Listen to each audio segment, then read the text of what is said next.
It's the end of the year, and I wanted to make a volume of my Morbid Archive series as an end of the year special. I plan to do a volume of the series every year, containing every single Morbid Archives video throughout the whole year, highlighting how different and hopefully how much I improved throughout that time. As someone who didn't really have an experience editing, writing scripts, or even running a channel, I thank every single person who has watched my videos, left comments, liked, and subscribed. It really means a ton to me, and I can't wait to make more content. That being said, I have several projects lined up, including videos that are not a part of the Morbid Archive series, so I hope you enjoyed those too. Now, let's continue to the first volume of the Morbid Archives.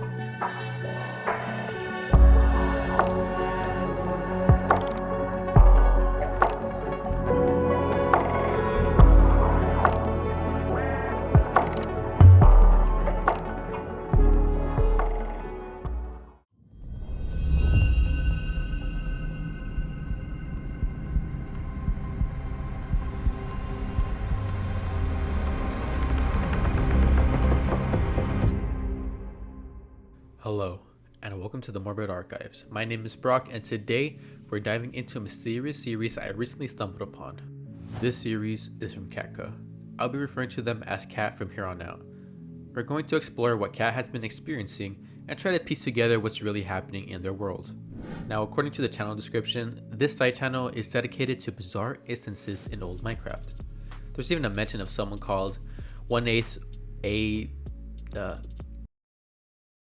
피어나라. who didn't answer Kat's questions. Intriguing, right? Join me as we uncover these so-called bugs and truly see what awaits us. Before we get started, I highly recommend watching the original series first. It's honestly a great watch, and it's about 10 minutes, so please watch it first. The channel is linked in the description.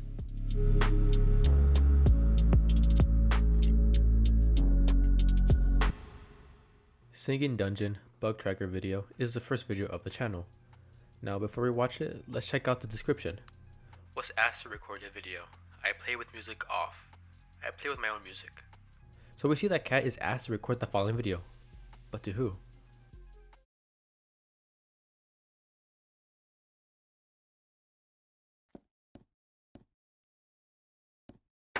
The video begins with Kat at their house, then following a series of torches. Clearly, this is a new world. Whatever the problem is has persisted long enough for Kat to document it.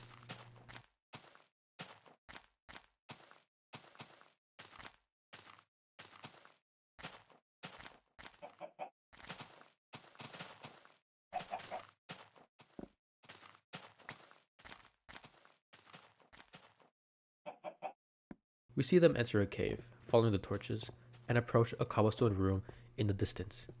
And then, something happens.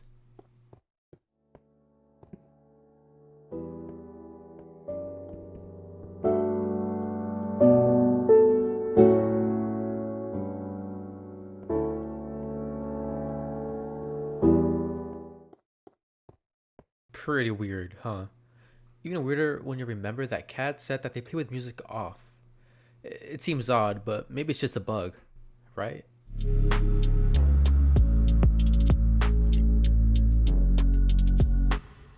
The second video is called They Closed My Bug Report and the Music Got Louder, so I'm making another video. Let's examine the description. They closed my report with intended experience, but it's clearly a bug, and if it were a feature, it wouldn't be broken like in the video. Look.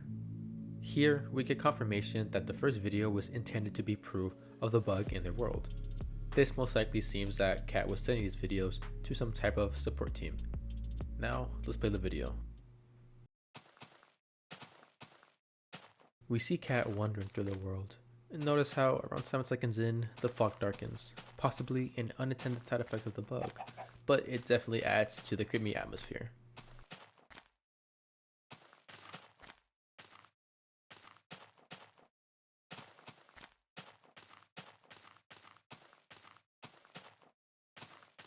As Kat ventures further, they come across a cave, and immediately after, we hear a song playing.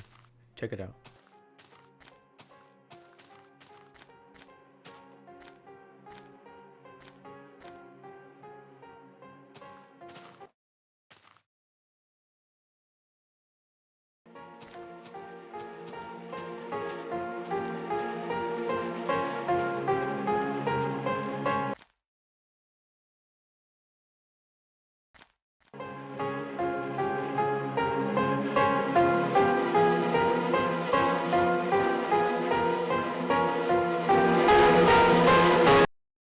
first time I saw this video, I honestly got chills. The way the music seems to lure Kat into the cave, almost ambushing them at the end, is pretty terrifying. Now, remember Kat mentioned that support closure report, labeling it as the intended experience. That's very strange, since Minecraft's music has never acted like this before. It makes me wonder if Kat is even in touch with the official support team. Let's review that moment again. Failed to play song Helsa.ogg. I looked for connections between this song and Minecraft, but found nothing. Helsa translates from Swedish as health, so what is the Swedish song doing in the files? It might not be entirely bizarre, since Minecraft was developed in Sweden by Mojang, but it's clearly not a standard Minecraft song. The error might indicate that Minecraft is trying to block the song, yet it finds a workaround and keeps playing it. Toward the end, the song grows louder. I believe the song, or rather, the entity behind it, has drawn very close to the player, almost as if it's luring them in.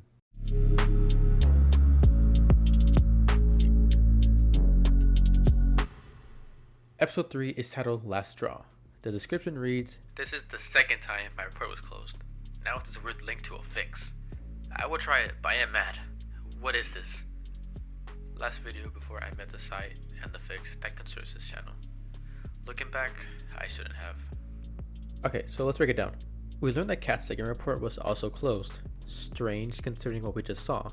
And now they've encountered a link to a fix on a website. Judging by Kat's description, this doesn't seem to be an official support page. Let's watch the video.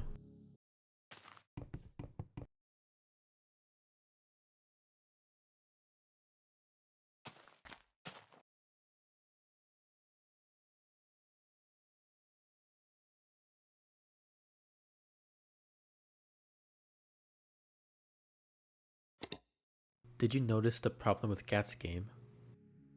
While chopping wood, the sound effects cut out. While walking, the footsteps abruptly stop.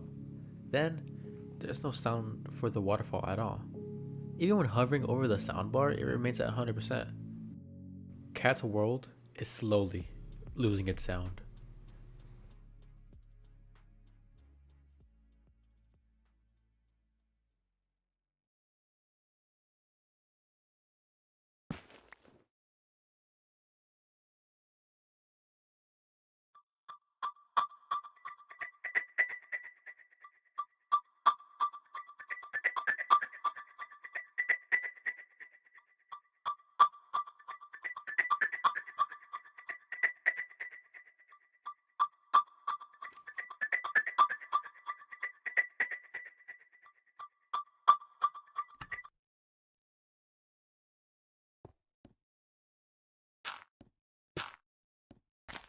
Interesting.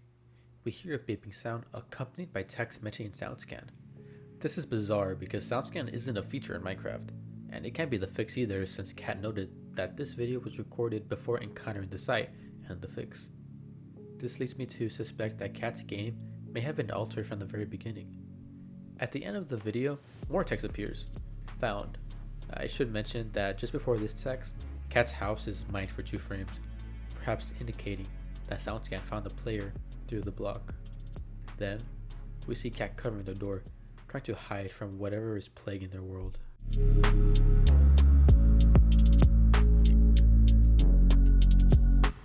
The fourth video is titled Following Instructions. Spoiler alert, Kat downloads the fix into Minecraft and things escalate. Here's the description. I'll put down what I salvaged so far from the site's chat logs here. This supposed employee was meant to give me a fix to this bug. Hello, here's download link. Went and wait for song path to complete, then video me where it went and listen for lure. If you won't, I can't fix. Also, change doors so it's easier to see. Huh? See what? What song path? Why does it? Rest of the message was not saved. But I believe I have context of the question saved as the video site data says I sent below. This is the video that I have sent. This is a lot to unpack. Whoever was in contact with Kat sent them the link and provided instructions to presumably help them with their music problem. We'll have to see more to understand. I believe that the first 4 messages are from our mystery support person and the rest is Kat's messages. Let's watch the video.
Okay, let's pause here. Let's take it back to the beginning. Before we even press play, we see text in the top left corner. It reads Sankfelt fix 18.110908. Let's break up the text. Sankfelt roughly translates to singing field. It plays well into the theme of music. Fix is self-explanatory. Now 18.110908, I assume this is the day the fix was created, which in Swedish date format, which is year, month, day, is 2011 September 8th. This gives us a clear date of when this all takes place. After the beta 1.10.3, which was released July 8, 2011, and before beta 1.8, which was released September 14th, 2011. Continuing, we see text from the chat emerge. Songpad generated successfully. I believe this indicates that the fix is in progress. Next, we observe a series of strange textured green blocks, 2 to 3 blocks high, spaced by 1 block. This is Songpath. As Cat follows it, music begins playing, as if that's where the song originates. Then, a golden pillar appears, just outside a cave. I suspect this is the source of the song, or perhaps the entity itself. As Cat follows the path, we hear another Minecraft song play. It seems like it could be originating from this cave/hole.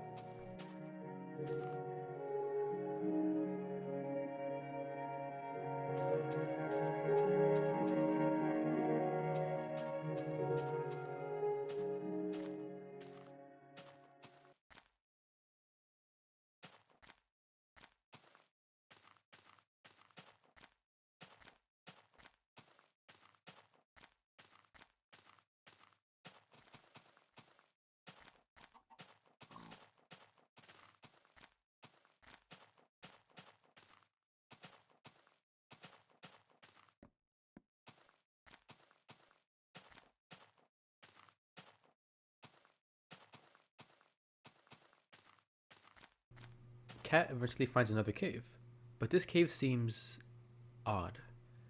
It's artificial. It's perfectly 3x3. Cat decides to enter the cave. Then this is what happens next.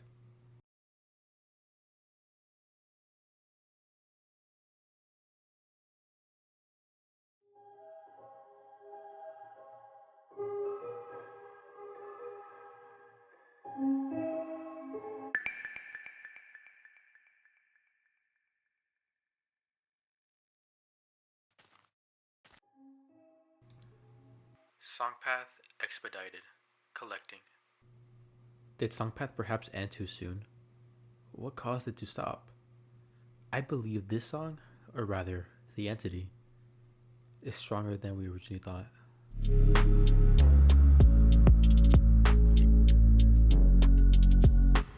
Episode 5 is my personal favorite.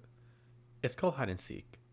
The description states, I was instructed to run from Songpath until leash message, and to be near water and have a door watch your back.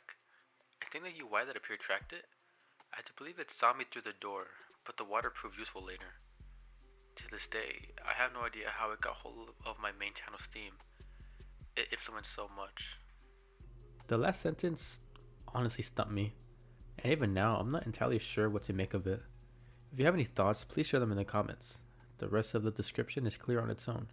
So instead of over explaining, let's watch the video.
This video terrified me the first time I watched it. Following the support guy's instructions, Cat jumps into the water and arranges wood blocks around themselves for cover. The UI in the center shows a red square. I believe that's the entity. Thankfully, Cat manages to hide just in time.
Luckily, the entity retreats without causing any road damage.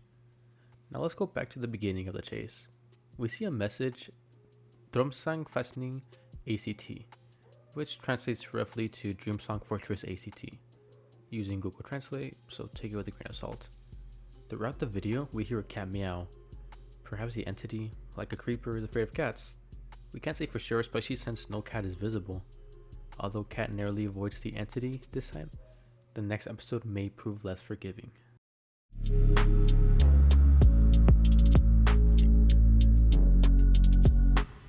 Episode 6 is titled Suspicion. The description reads, "Go out when it says, it'll be safe. It is all as it should be. Those were lies. The field bloomed with running digits. There's blood in the water." From what I've gathered, Cat trusted the support's instruction that it would be safe when song status indicated so. However, this led Cat into a field bloom with running digits, perhaps describing the entity closing in, and the blood in the water might symbolize vulnerability in a competitive state. Let's watch the video and see.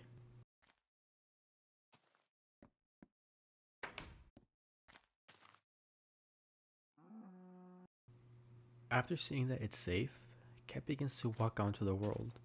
Looking around at her surroundings, Cat eventually deems that it's safe to walk around. Following the light emanating from the torch, Cat begins to hear a ghostly tune. And something familiar pops up. Take a look.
It seems that Cat has been caught. As he entered, we saw the UI from last episode pop up, and the entity closing in from behind them. By getting caught, it appears Cat is transported to Songview, and we see this purple-pink light emanating, appearing like a pop-up screen. Perhaps this is some kind of mod or map integrated to Minecraft. Maybe this is where the entity originated from, and brought the player to this Songview place. It then prompts the player to change the song field, and the cat responds with change, and then it loads a song called change. From what I interpreted from this, Cat was typing in what seems to be the word change, which was meant to be like a change in scenery, like they wanted to get out of the song view. But it was interpreted that as playing the song Change from their catalog of some sorts. I believe that Cat is stuck in that digital soundscape.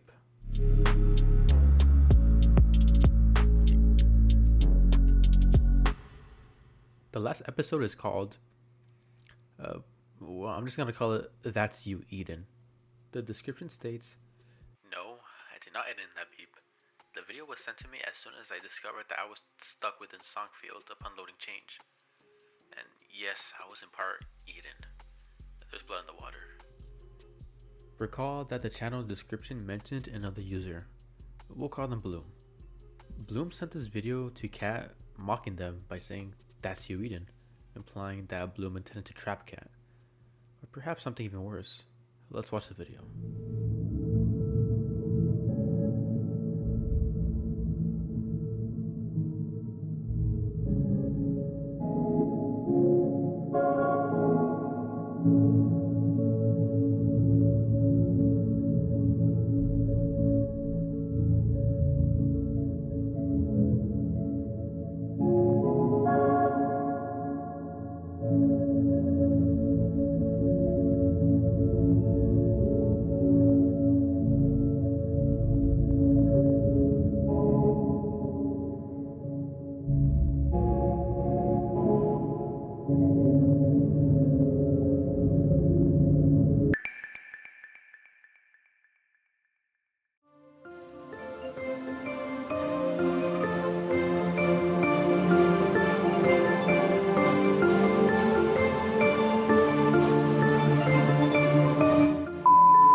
This is the most bizarre video yet, and honestly, I can't decipher whether this is Cat or the entity.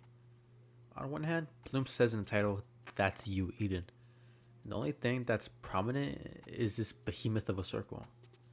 On the other hand, once change loaded, the thing disappeared. And it leads me to believe that this entity left to go to Cat since connection was established. I want to lean towards the latter since it's what makes more sense.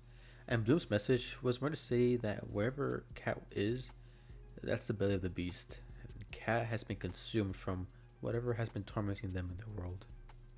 Now, throughout the video, we see different texts that are most likely inner thoughts or code from the entity. With these terms being passed around like waveform, query, and act, I'm not entirely sure what to make of them. But I do believe that it'll all be revealed in its own time.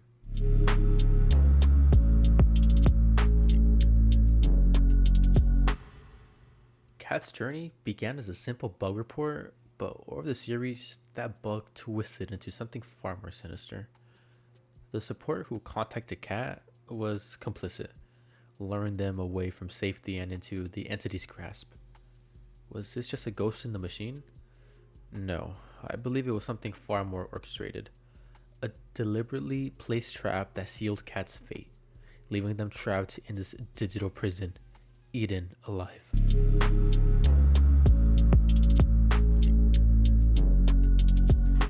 So, as I was writing the script, Cat had uploaded another video. I won't go in too deep on it since I do want to wait for a bit and come back on the series when there's more episodes. The video is titled Archived Download Investigation Video. Here's the description. He is a very close person to me still. Without his work, we would not be able to figure out what the hell was going on there. Pyro/1/A_A was mad upon learning I sent the file to someone else. So, it seems we have more characters in play. Apparently, our pal Bloom is mad at Cat for sending the file to someone else. Interesting. Now, without further ado, here's the video.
There's a lot to unpack here.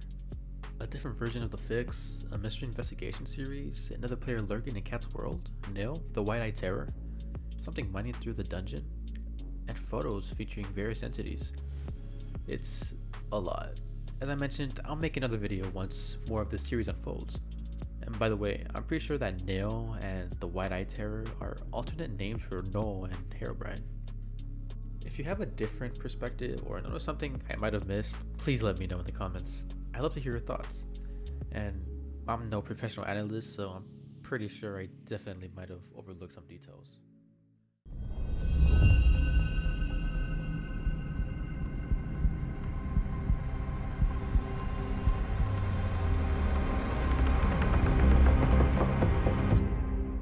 Imagine a world where ancient apex predators once again roam the earth, not as fossils in a museum, but as living nightmares. Hello and welcome to the Morbid Archives. My name is Brock and today we are delving into an analog horror series having to do with the rebirth of past apex predators, dinosaurs. I received a recommendation from Mr. and thankfully so, because this series is truly impressive. The production value and world building are evident in every frame, and I can't help but appreciate the effort behind it. So please be sure to check out the channel link below and watch the series first. I promise you will not be disappointed. At first glance, we see that the first two videos are proof of concept. Think of these as a prologue. They set up the world of the series, and despite the opinions of Paleo, I personally think it's a great start. The story begins on tapes 1 through 5. It may seem short, but the series is still ongoing, as the latest episode was released not even an hour ago by the time I write the script. Now, without wasting any time, let's get started with the first episode.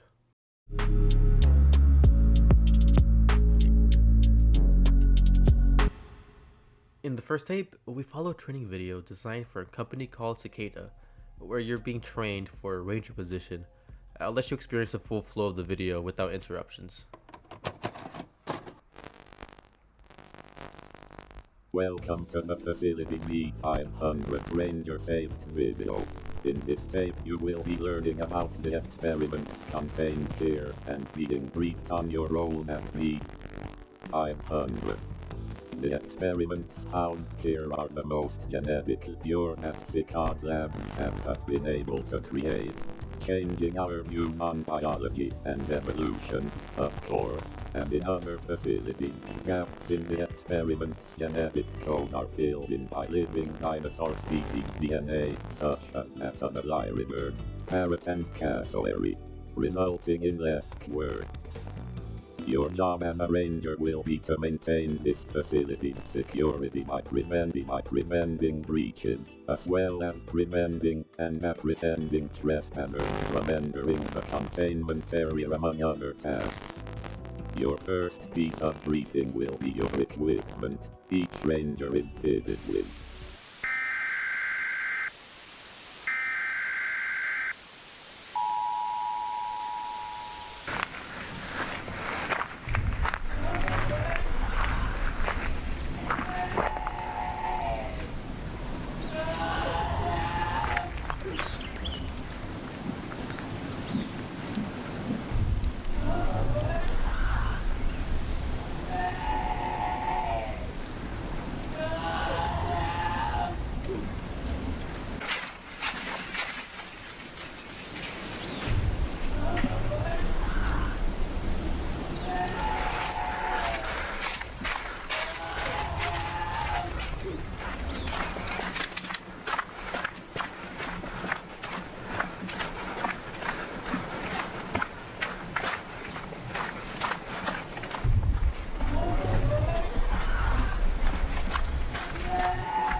This video shows Cicada's experiment, genetically modifying dinosaurs.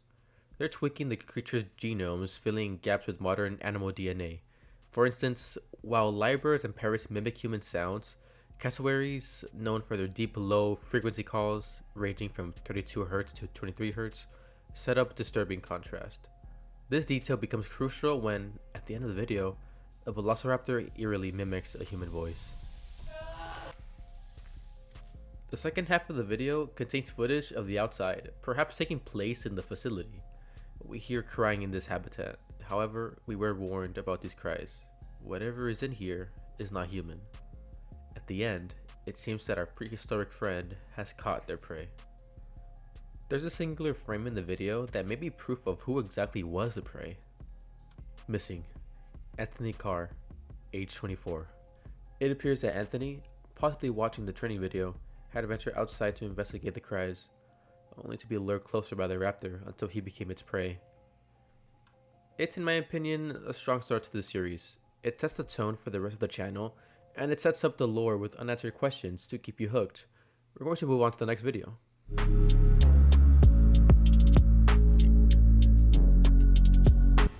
The next video is called Contamination. This is the description. Bacillus carnimanduncans. Bacillus is the type of bacteria, and carnimanduncans isn't exactly a word, but dividing the word we get carni, which means meat, and manduncans, which means to chew or eat. So we can assume from the information that we're given that this is a type of bacteria that consumes your own meat. The symptoms and lethality are unknown. We'll watch the video now to help us understand what this sickness is. There has been an outbreak. A deadly pathogen overtaken the research base B200. In the event that it reaches us at base B300, we need to be prepared. The bacteria spreads through bodily fluids and is spread from the experiments. To prevent infection, all field agents must wear our new specialized gear, which is more bite and slash resistant to prevent an infection. If infected, there is no current treatment. Symptoms begin with a temperature and a reduced appetite, making you eat less and weakening your immune system. You will be overcome to spread the bacteria through violence, and you will experience extreme agitation and aggression. You will lash out and attack other organisms in the vicinity. As the infection continues, your muscles will degrade as well as your tendons. Cysts will form under the skin, and the skin itself will slow off, resulting in you being skinned. Death follows not soon after.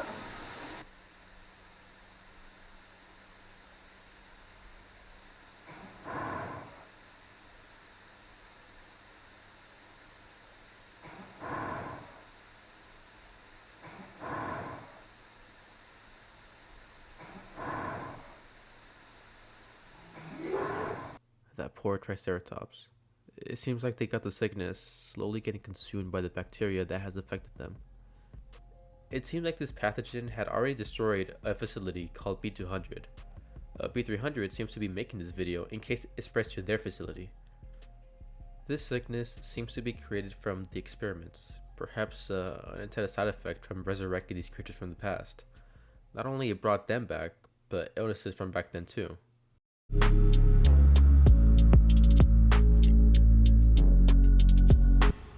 Here, we begin viewing the official tapes. This is tape 1, Child Taker. The description simply but morbidly states, "The monster in the woods." Let's begin watching the first tape.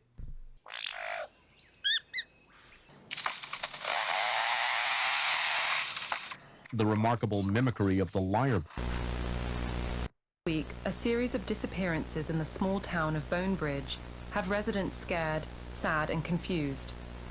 The latest of these recent disappearances is the 8-year-old Harper Thompson. She was last seen by her parents when they tucked her into bed one night and have not seen her since. It's thought she was abducted from her bedroom window while she was asleep. Police suspect her disappearance is linked to the growing number of missing persons and animals in the local area. In the last month, around 7 people, including Harper Thompson, have gone missing, as well as 3 cats, 2 dogs, and an entire herd of sheep owned by residents and farmers of the town. Each victim had little left behind. Most of these reports have some mention of a creature or large man associated with the victim's disappearance. Descriptions vary, but what remains consistent is the head of the entity is yellow with 2 large brown protrusions erupting from the head. This has led officials to believe there is an individual or group of individuals wearing masks and abducting residents and animals from the town. This has led to residents naming this alleged figure the Bone Bridge Reaper. It is unclear what their motives are, as there is little consistency among victims, except that they are all last seen just before night. Before 8-year-old Harper Thompson went missing, she had told her parents of a similar figure. She described it as a monster that talked to her from her bedroom window at night when she tried to sleep. Her parents dismissed this as their child's wild imagination, a sentiment they come to regret.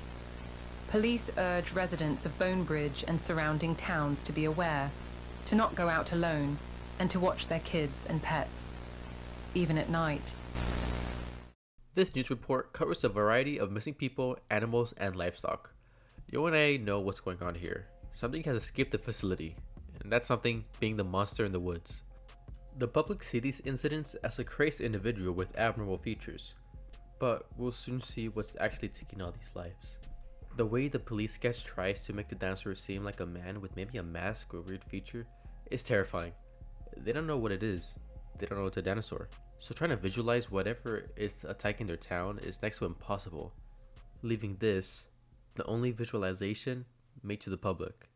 A prehistoric monster is wandering the earth, slowly taking back its habitat.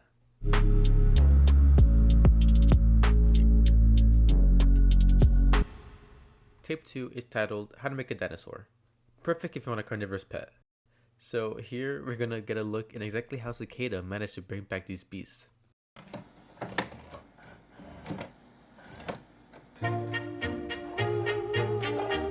Welcome to the introduction to the Darwin Machine, brought to you by Cicada Labs.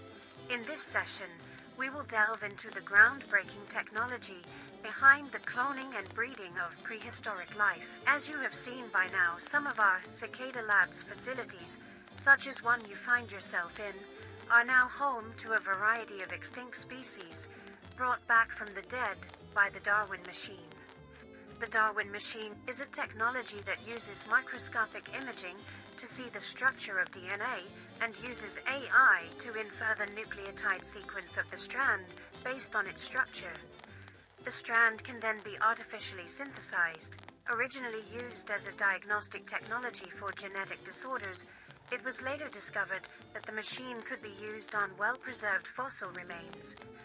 Observing microscopic imprints of ancient DNA in the fossils, which can then be analyzed by Darwin's AI to infer the nucleotide sequence.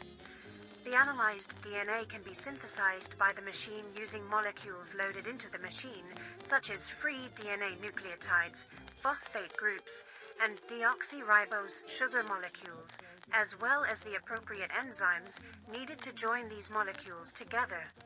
However, this only provides fractions of DNA. This is where combination takes place.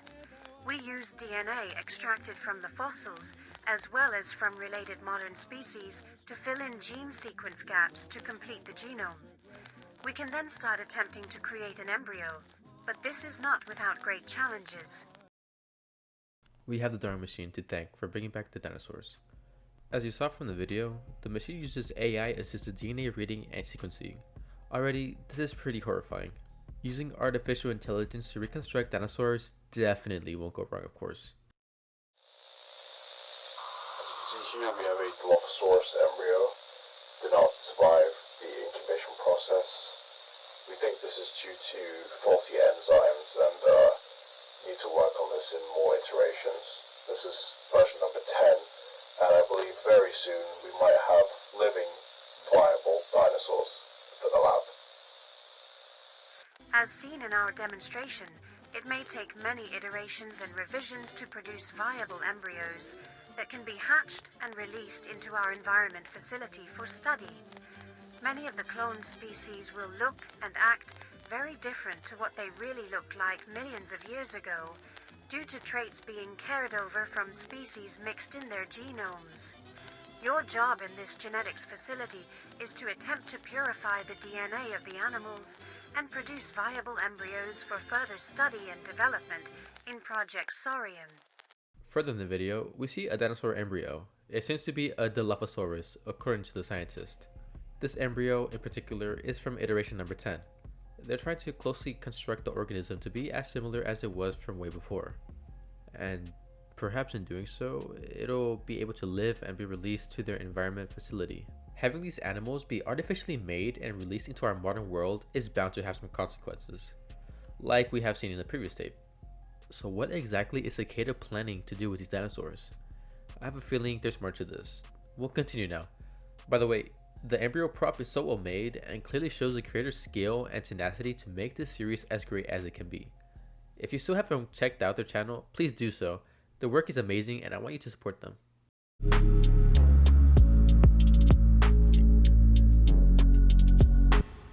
The next tape is called The Bone Bridge Reaper. It's a found footage style video investigating the truth behind all the disappearances throughout town. Now before we get started, I'd like to say amazing work to Kleiner3469. They helped create this video and they did a fantastic job. Now without further ado, let's play the tape. I'm out investigating. A lot of talk in the town, of the woods, and essentially weird noises and people are missing. I'm here to investigate.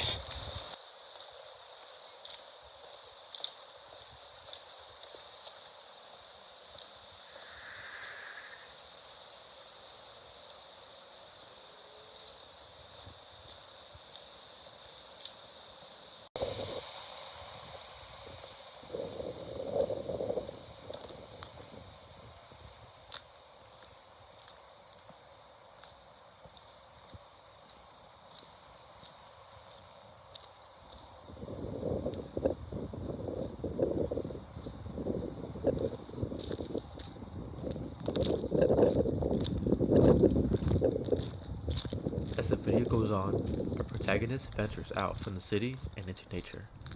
We hear several different cries throughout the tape.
It appears that our protagonist found a pile of bones, and next to it, a drawing of a horrifying scene.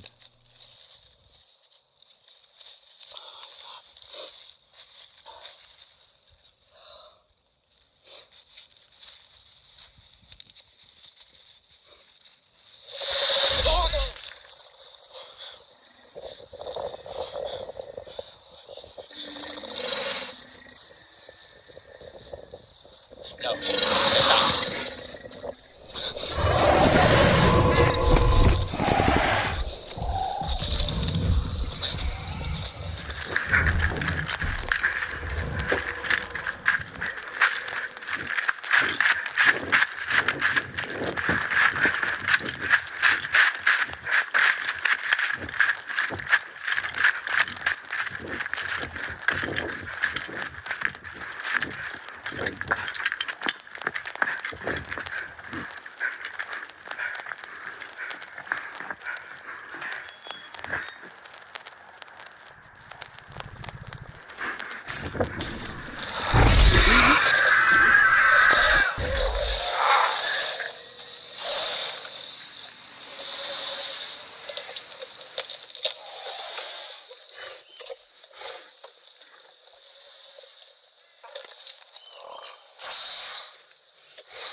Our protagonist became another missing persons case.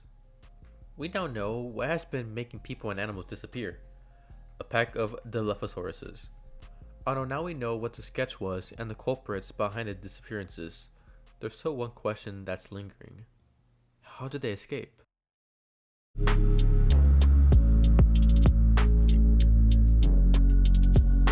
The next tape delves into the aftermath of an attack from the escaped Dilophosaurus.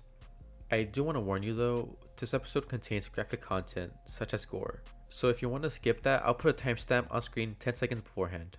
I'll also leave it in the description too. Here's tape 4.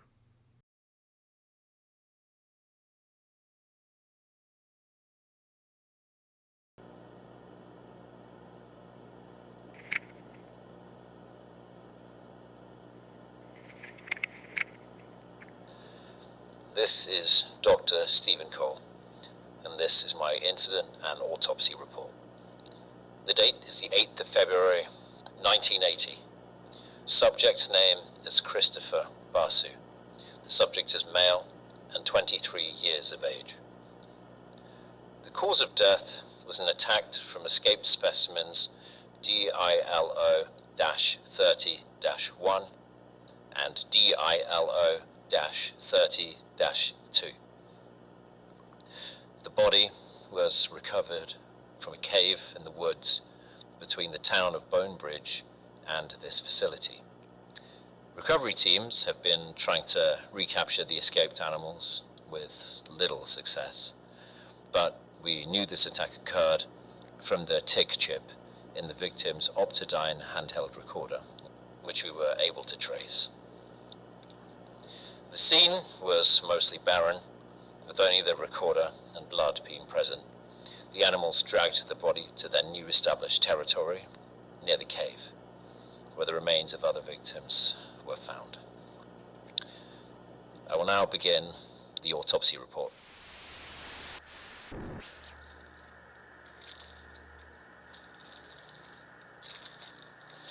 The cause of death was a major breakage to the neck, with no other major pre-mortem injuries recorded, other than deep bite marks running from the collarbone to the breastbone. The punctures on the front of the body were deeper than those of the back, indicating the animal bit down on the victim's shoulder from the back. The tapering of the bite marks indicate that the body was bitten and then dragged. We know that the victim died quickly from the audio recording recovered from the handheld recorder. But this is an exception, as all of the victims died more slowly. The quick death tells us that the neck breakage was more likely the killing blow rather than the bite to the shoulder. All other bites recorded appear to be from feeding. It doesn't seem like the animals were finished feeding by the time the body was recovered. This is due to the patterns of breakage around the limbs. What we expect to see with large predator kills is total removal of the limbs, as the animals will eat the muscle and break down the bone to get at the marrow. However, the breakages seen here are partial, like the animals hadn't fully finished consumption. We know that the animals started to feed almost immediately, and the patterns of breakage on the rib cage indicate the animals bit down and ripped upwards to break off the sternum. However, some bending inward of other ribs indicate the animals dipped their heads into the body cavity to consume the organs inside. No organs were present inside the body cavity, and it is assumed that the animals ate everything and then moved towards other areas such as the limbs and the head. The head was removed from the body, and the mandible was not found, but it was assumed it was purposely ripped off by the animals to get at things like the tongue. On the upper half of the skull, the eyes, ears, and nose were all consumed, but the rest of the skull remains mostly intact. This concludes my incident and autopsy report on the victim, Christopher Basu.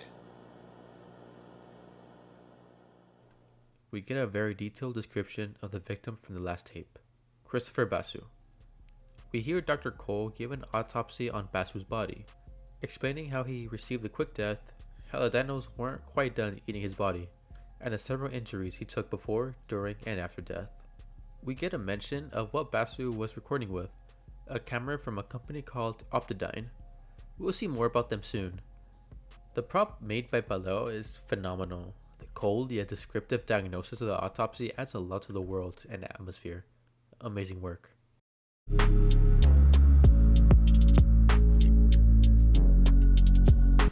The last tape, for now, is called Surveillance. It's an ad from Optidyne. Let's play the clip. Your depictions showed them dragging tails and acting like... The fact of the matter is that the Wigan Casino has been in existence for 10 years. The students here prepare for the biggest tournament.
Much information on Cicada nor the dinosaurs, but it does give us a neat look into the world being laid out for us. This is most likely what Basu was recording with when he unfortunately met his fate. I have a feeling this company has a bigger purpose in the story. We'll just have to wait and see.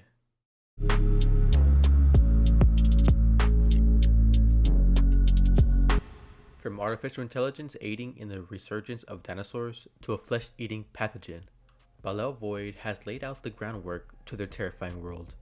Cicada is an organization bringing back prehistoric and extinct animals back into the modern world, using what is known as the Darwin machine. By using microscopic imaging and DNA restructuring, they can clone and breed prehistoric life with the aid of artificial intelligence.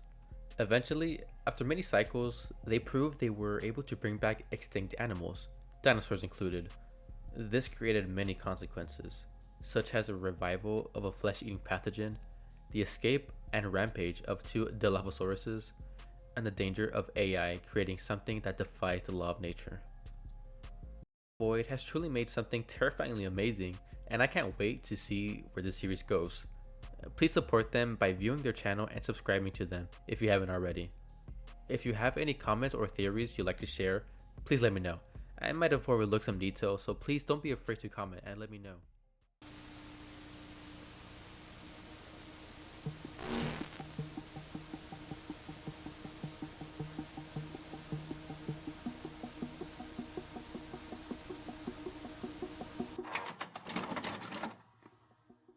Hello, and welcome to the Morbid Archives.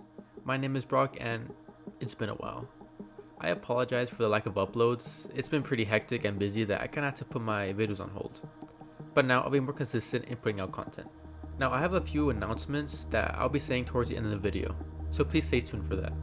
And as always, if you enjoyed the video, please leave a like and subscribe as it helps me out immensely. Let's continue to the video. In this video, we'll be going over Obelisk. This series was created by the talented Lizardmen Inc. There's a total of 5 episodes as of making this video. With a runtime of about 17 minutes, it's a short series, but man, it's a great one. I highly recommend you watch the series first before watching this video. I'll leave a link to the channel and playlist. Make sure you support this creator. Now, without further ado, let's dive into the first episode.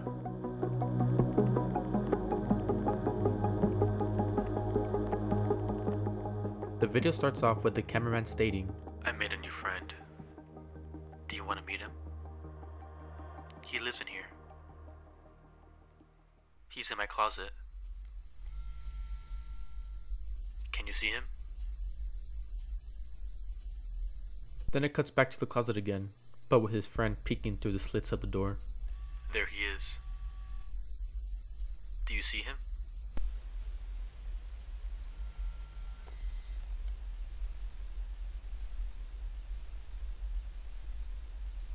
He doesn't like being watched.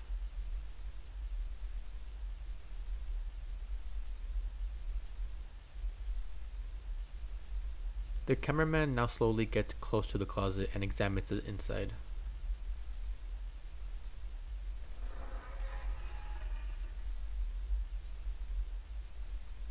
Where did he go?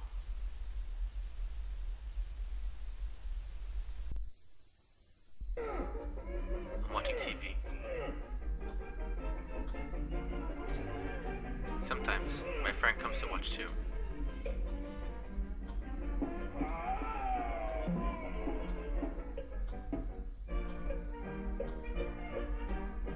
As the cartoon finishes up, we hear something making noise in the background.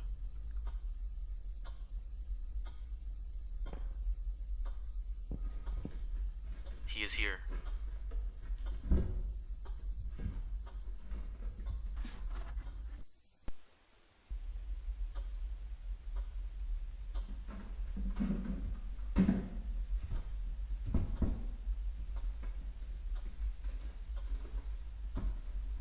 He's upstairs.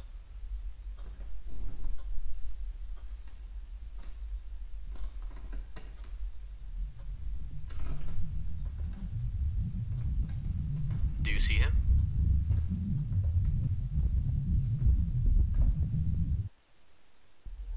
He's in my closet.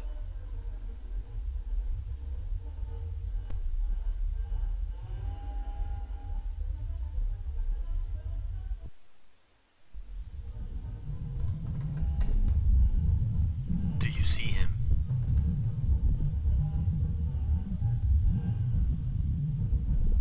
As I mentioned before, I believe whoever is recording this was a young child. From the way they talked, watching cartoons, and even befriending this oddity really seems like a child's idea to do. Though I'd be scared to death if I was them. Now, I like to point out the number of times the child asked if we saw the oddity. This makes it seem like not even the child believes whatever this thing is real and is trying to ask us if we're seeing what they're seeing. It may even be the reason why they started to record in the first place. From what is shown to us in this video, it doesn't seem like this monster was particularly hostile. In fact, it even was watching TV with the kid. So it makes me think of an imaginary friend type of deal, except they are not imaginary. Let's continue to the second video.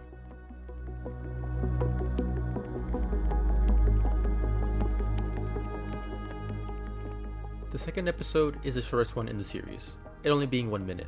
However, it's an important piece of the puzzle that is Obelisk. Let's watch the video. We open to a closed door in the hallway. It slowly opens, revealing an extremely tall humanoid.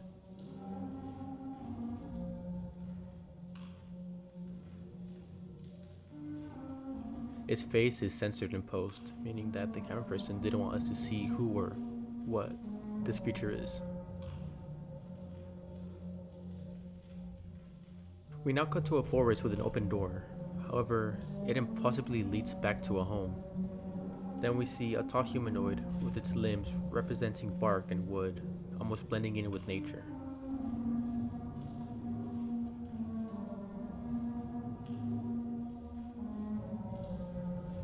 We then cut to the same hallway.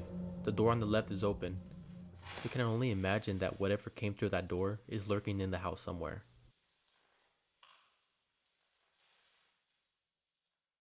In this entry, we learned that these oddities can open literal doors to our home. You can't even fortify your home as they can open spaces in your own shelter. And unfortunately, an oddity has entered this home uninvited. We'll have to see further videos to see what happens.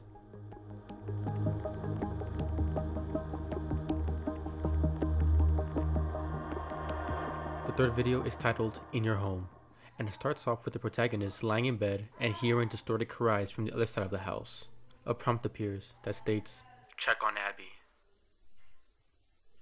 After removing the chair, a last-ditch effort to keep something outside, they proceed to follow the noise.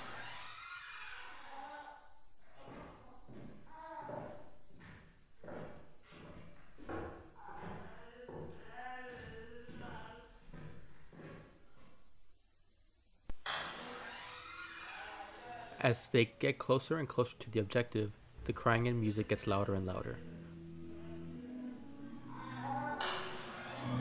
Once they finally reach the room, they check on the crib. Abby is gone. As they look up, an oddity appears. Then this happens.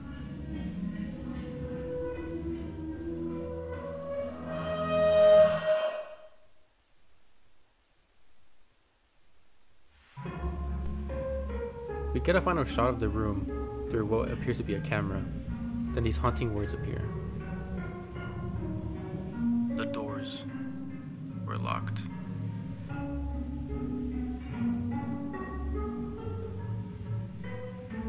Unfortunately, we weren't there on time.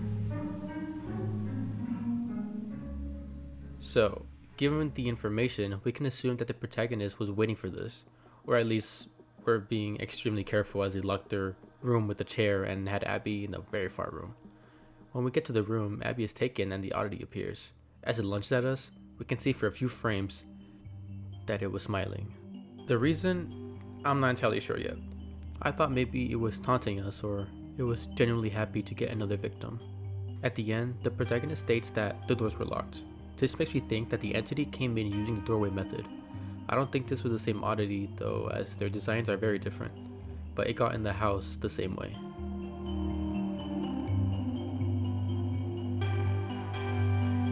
This video is titled The House with No Windows.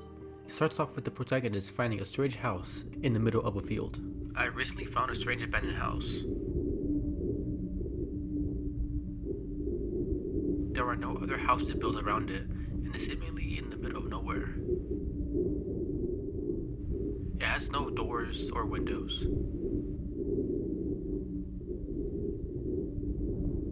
There are no obvious ways inside. I ended up finding a flat piece of wood that appeared to be hiding something. Behind it was an entrance to a crawl space.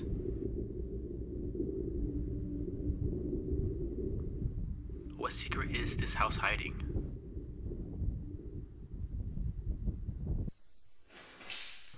We then cut to the protagonist crawling underneath the house. Then they find something. It's a way inside.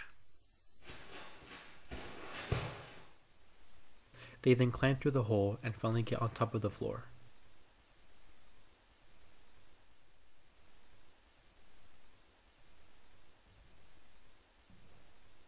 As they explore the strange house, the protagonist stumbles upon an upside down room with a pretty small door next to it.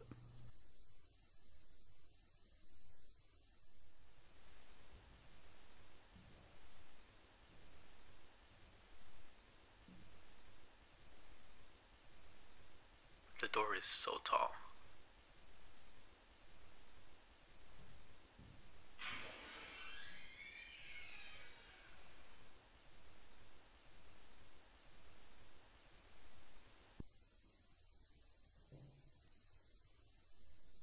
Some of the lights are on.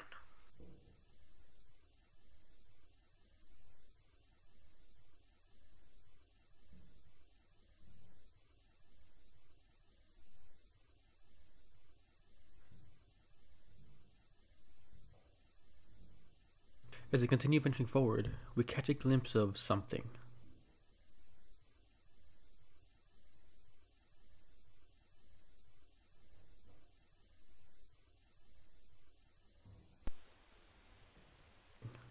After wisely not going that way, they encounter another room.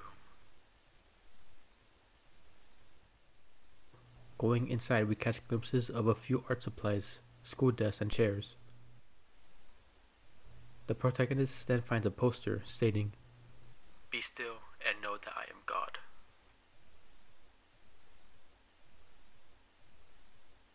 Leaving the room, they encounter even more hallways that just expands this labyrinth of a house, some ways even going to unreachable and impossible places.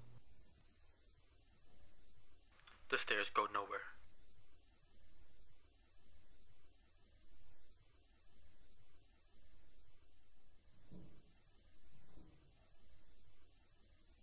It's too high up to reach.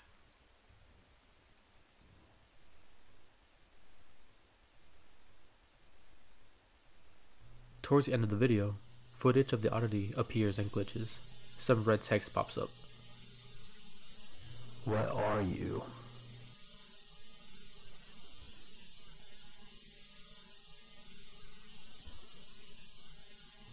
I know your face.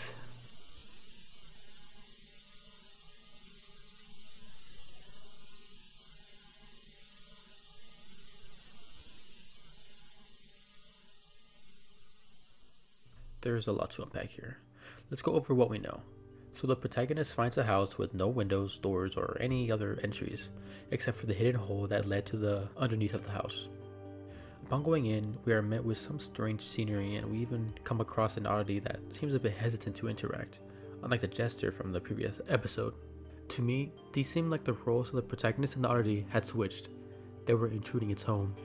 Having the oddity be kind of hesitant and even scared is a fresh idea, and I believe that it was scared because that red text at the end most likely represented the oddity, as our protagonist had white subtitles. It was asking what was the protagonist, and even started to recognize them. I'll get more into what I think it means in the conclusion. For now, let's head into episode 5, the last video.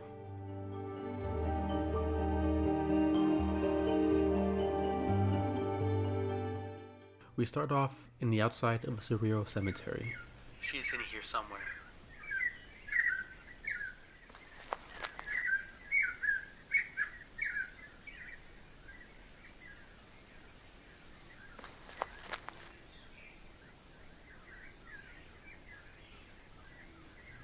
As we enter the cemetery and look around, we find a cradle.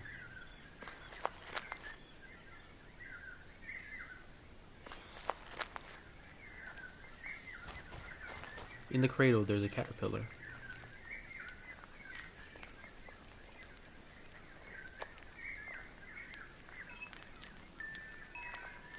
Then a familiar shadow looms over the bug.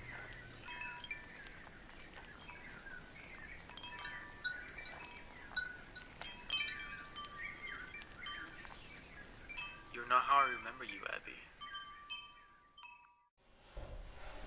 After this sequence, we are back in a familiar room.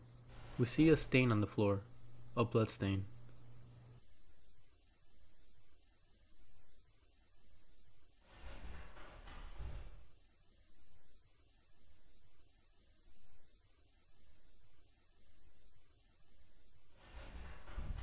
Why do you keep me here?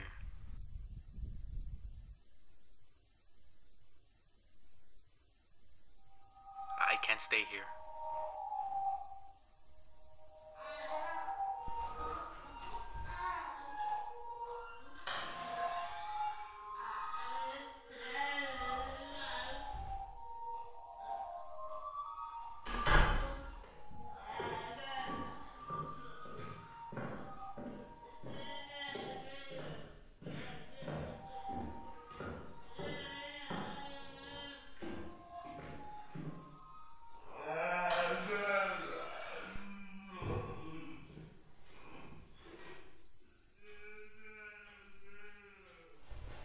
After barely getting away from the jester-like entity, we lay in bed, as the banging and the mimic-like cries echo from outside the halls.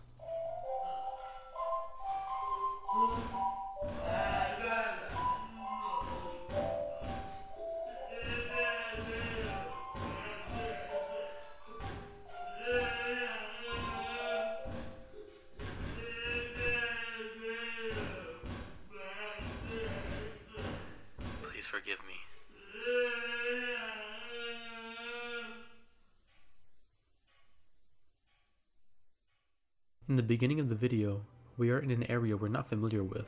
So far we've been in dark, colorless homes. So this is definitely a strange, very surreal place to open to. The narrator looks for and finds Abby, who is characterized as a caterpillar, and then we see the shadow of the oddity. This defining feature proves to me that we are in the point of view of this Chester-like oddity. So it said, "You're not how I remember you," which is a bit odd, as it could mean that it has known Abby before it took her, or a darker meaning that people have come up with is that Abby is now unrecognizable after whatever it did to her. After this, we go back to the point of view of the person. It looks like we're picking up where we left off. Abby is missing, there's blood on the floor, and the oddity begins its chase.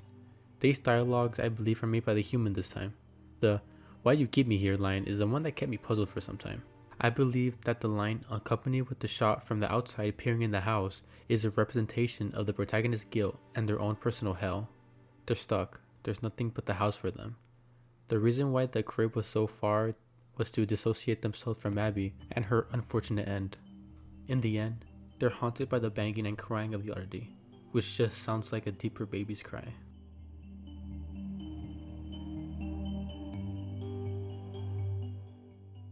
Obelisk tells not one, but two different narratives.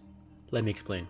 I believe that episodes 1 and 4 and 3 and 5 are two different stories told from the same universe.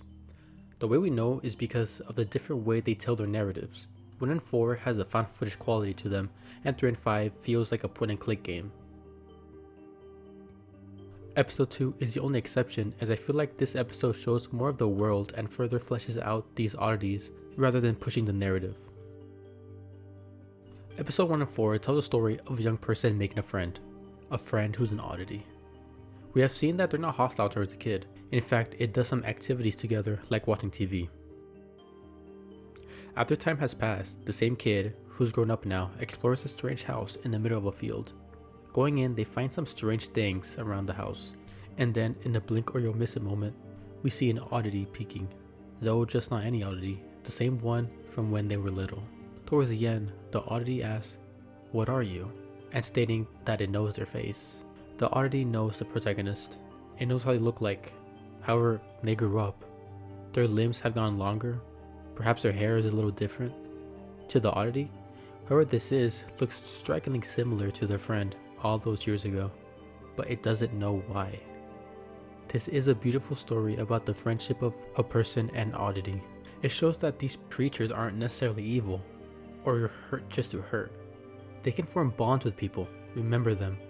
This story is about growth, not only because of the protagonists growing themselves, but a testament on the bond between different species. The next story isn't as optimistic. Episodes 3 and 5 is about the taking of someone so dear to you, a child. A different oddity is shown here, a jester-like creature, who seems to be a bit less friendly than our other friend. Upon stumbling into Abby's room, we see that she's gone, but something else is there, the creature that took Abby. In the last episode, we see the perspective of the oddity, reflecting on Abby, and how she looks so different. This is represented by her being a caterpillar, which could be a reference to the many different stages of the life cycle of a butterfly. They go through many growth stages that at times look so different, a running theme in the series. After finding nothing but blood, the oddity pursues the protagonist, and after narrowly avoiding them, they're stuck in the room, haunted by the distorted cries of Abby. This narrative is way darker than episodes 1 and 4. It's a story about loss, about the horror of not only a monster chasing you, but the feeling of losing someone so dear to you, your own child. I had a few theories about this narrative, but I felt they were a bit outlandish. I feel like we'll be given more pieces of the puzzle, but as of right now, we don't have much to put together, and I don't want to assume or fill in any gaps. So far, Obelisk is a great analog horror with two storylines that are polar opposites from each other. One tells the story of growth, and the other of loss. Once again, check out the creator and their videos to support them. They're extremely talented and deserve so much.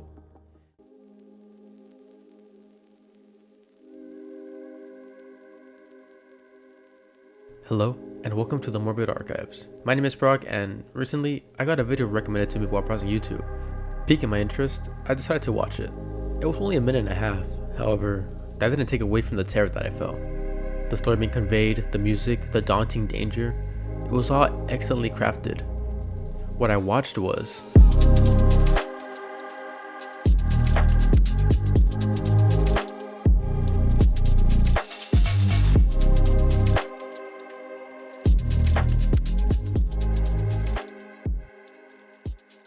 The Growling Man is a series created by the talented Bonesworth.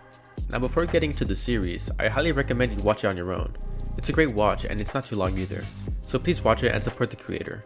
I'll leave links to Bonesworth's channel and the Growling Man playlist. Watched it yet? Good. Let's get into the first episode.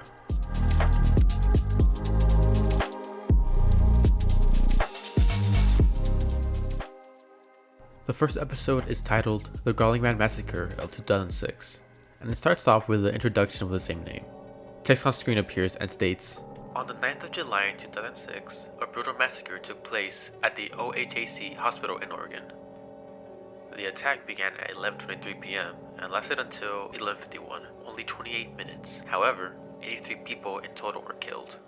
The victims were of all ages, the oldest being 87 and the youngest having been born only a few hours previous. The victims were all savagely dismembered to the point of unrecognition. Many of their parts have never been found. It is assumed that they were eaten.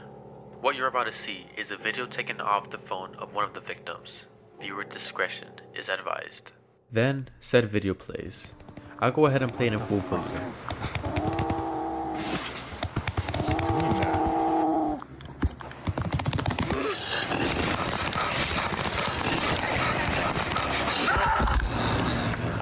The rest of the video has been cut, as it is too graphic to show.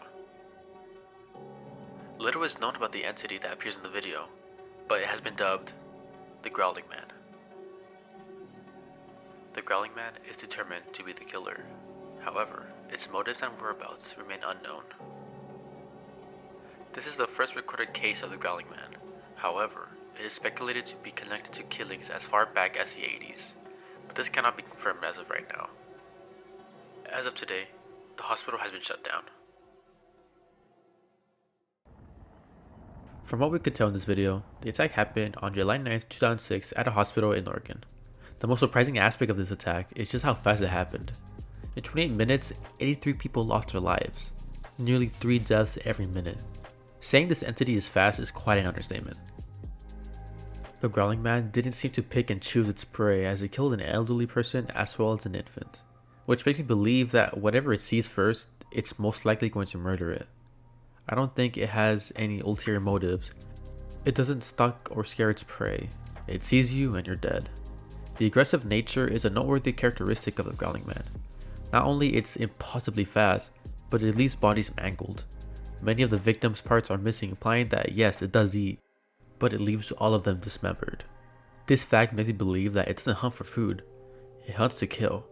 And what better location than a building full of confined and frail people? Let's see what awaits us in the next video.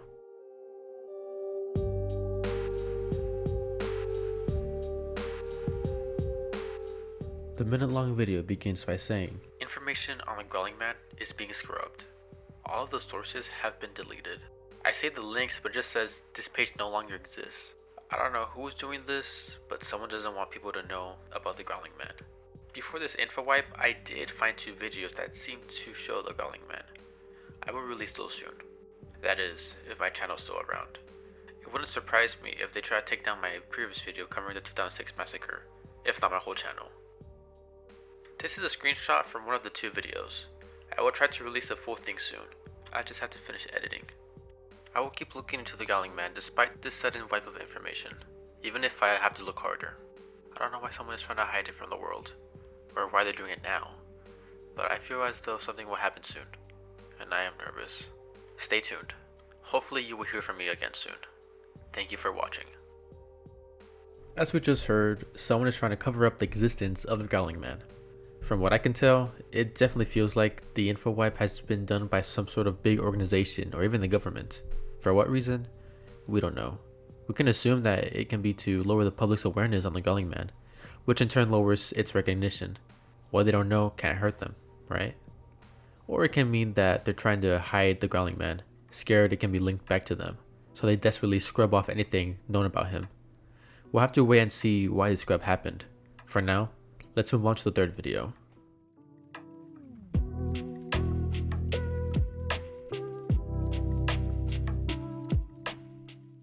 In the last video, the narrator states that there are a few things I want to cover in today's video about the Growling Man.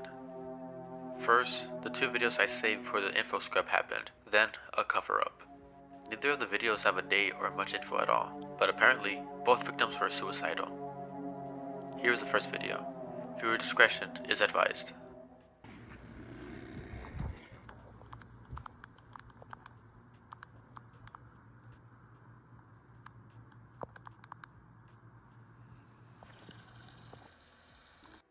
There was one photo of the crime scene to go with the video as well.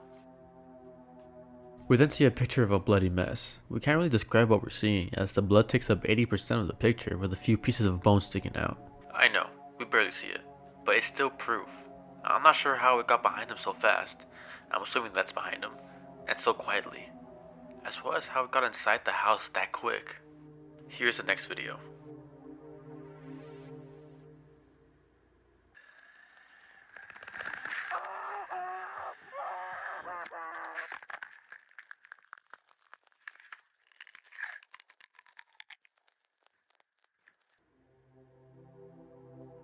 Again, there's very little information given for these videos, but they are proof nonetheless. The second thing I wanted to bring up was something I noticed when I tried to revisit one of the links I used to cover the 2006 massacre. The website has been changed. It now covers the 2006 OHAC shooting, which never happened. They're using it as a way to cover up the events of the Growling Man massacre, despite all the holes in their story. The victims of the story shouldn't be covered up. The fact that it's so blatant and honestly poorly done is extremely alarming. Hopefully I will be able to find more evidence soon, preferably with more weight to it. Until I do, see what you can find on your own. Stay safe, thank you for watching. See you soon. There's quite a lot to unpack here. First we get 2 videos on the Growling Man. Essentially, they're attacks by him.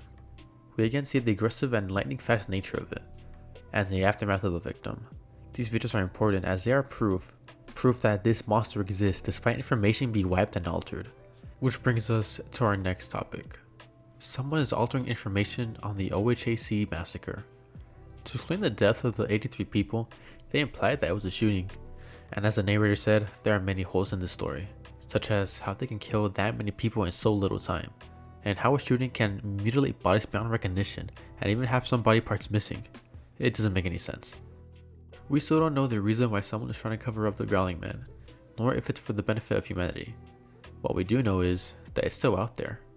Whether people know about it or not, it's going to continue hunting everything it sees. And if you hear it's growling, it's too late. Thank you for watching if you're still here. And once again, make sure to check out Bonesworth. They have other really great videos if you're interested. They're an amazing creator that really deserves the best. And when more videos on this series drop, I'll be sure to cover them. The world of the story is very interesting and I can't wait to uncover the answers we have about the Growling Man. And if you enjoyed their videos too, please make sure to visit their channel.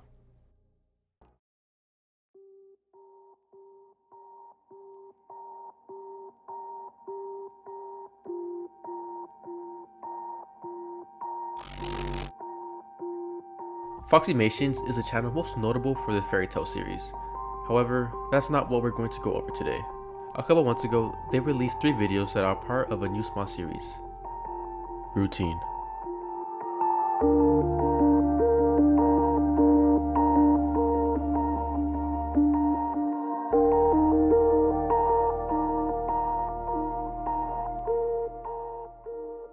Hello and welcome to the Morbid Archives. My name is Brock and as I said before, we're going to be going over Routine. This is a small series that started back in May with a total of 3 episodes, totaling in about 16 minutes. Now, don't let the time fool you because there's a lot to unpack here. And as always, make sure to check out the series before watching this video. Foxymations is a great creator and deserves the best, so please check out their videos. I'll leave links in the description below. Without further ado, let's begin the routine.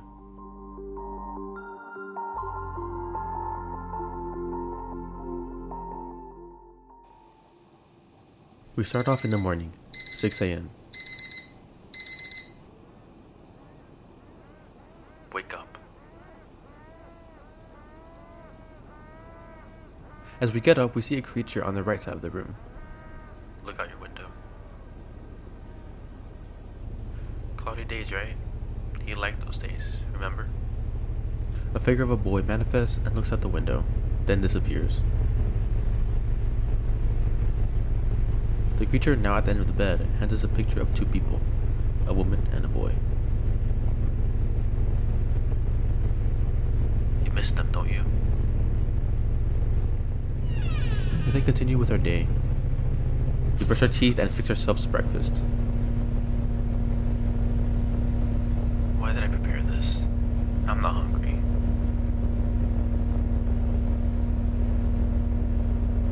Did you think you would be alone?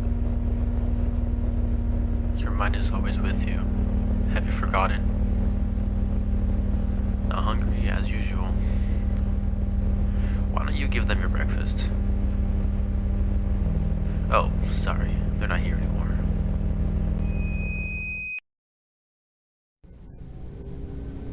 You want to see them again, right? Be careful what you ask for. You're going to be late for work, Mark. Continue your routine.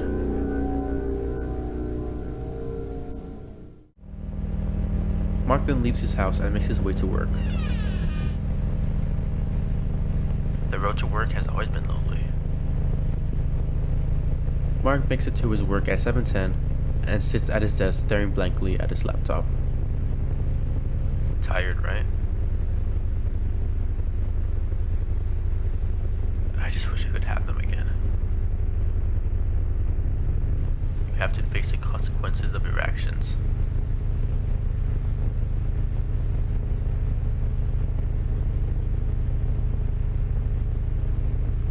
Two figures appear on screen. His family.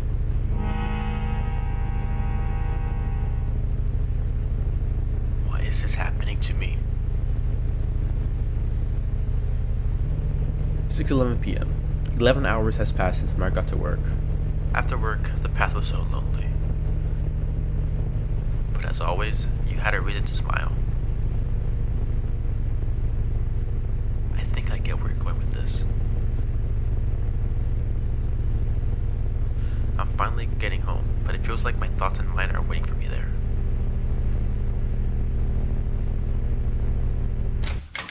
We are here again. We always are.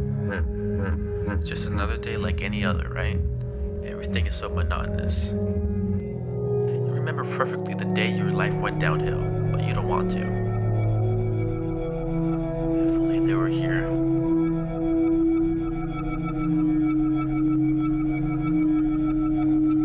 Nothing kills a man faster than his own mind. Mark wakes up in a cold sweat in the middle of the night. A dream, maybe. Close your eyes.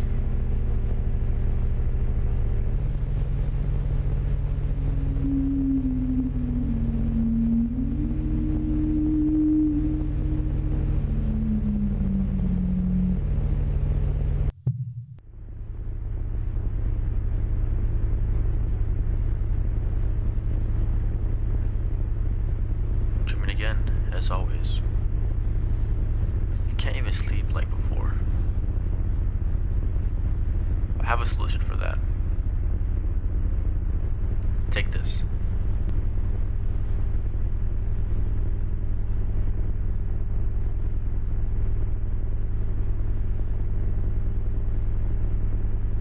Tomorrow is a new day.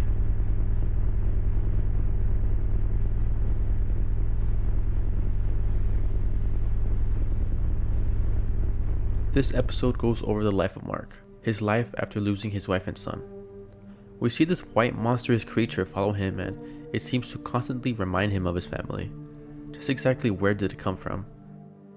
When Mark comes home from work, he states, "It feels like my thoughts and mine are waiting for me there." And then we cut to a dark abyss with nothing but the creature, and in the middle, a brain. This creature is Mark's mind, his own remorse and guilt, constantly reminding him of his deceased family. In the end of the video, we see Mark take sleeping pills, which finally helps put his mind at ease. Let's continue to the next video.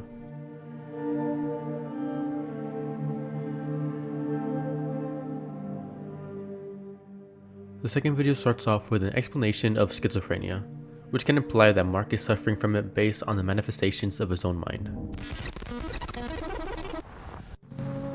We see a bottle of schizophrenia pills, followed by the white creature emerging from it. You don't need these pills. Throw it away. I've always been here with you. Your mind will always be different from them. Eliminate them, Mark. We cut to Mark's family sleeping. They are sleeping, enjoy. They are sleeping, enjoy. They are sleeping, enjoy. They are sleeping, enjoy.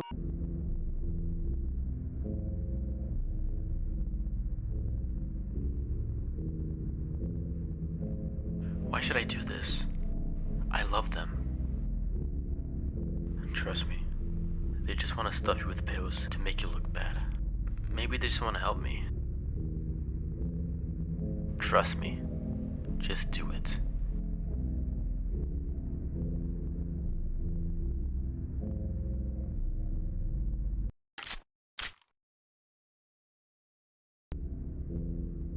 Everything is so silent.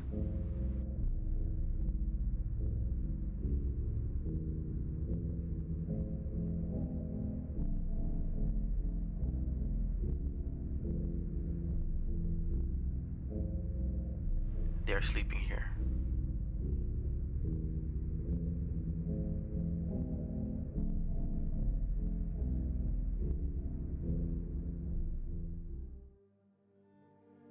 This gives us a lot to work with.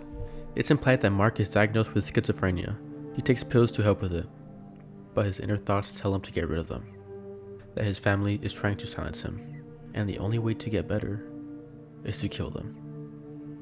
With the absence of his medication and the pressing stress of his marriage problems, he gets a gun and heads into the room, and for a split second, we see the reaction of his wife. Mark, why are you looking at me like that? Take that out of your hand. And now we arrive to the conclusion of routine.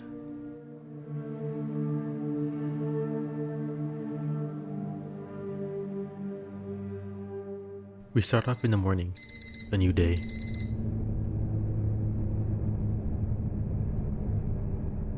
Mark's family makes an appearance.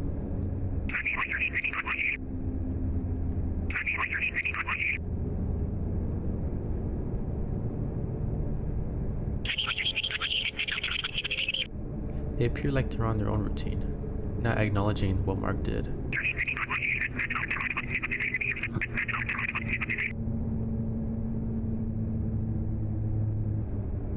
Mark continues to get ready for the day.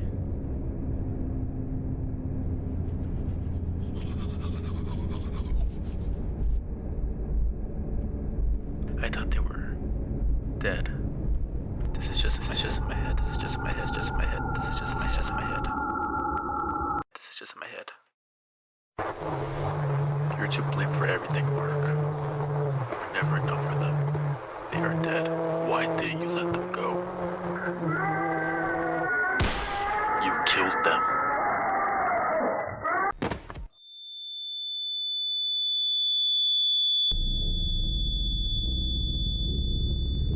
We pick up right where we left off in the previous episode.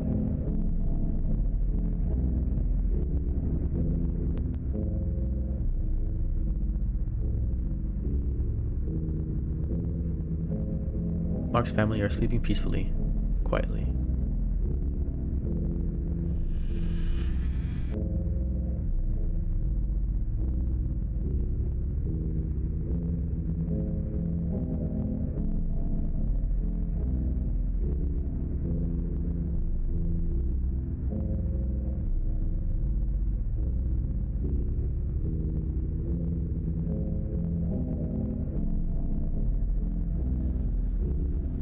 Until Mark walks beside the bed and aims his gun high.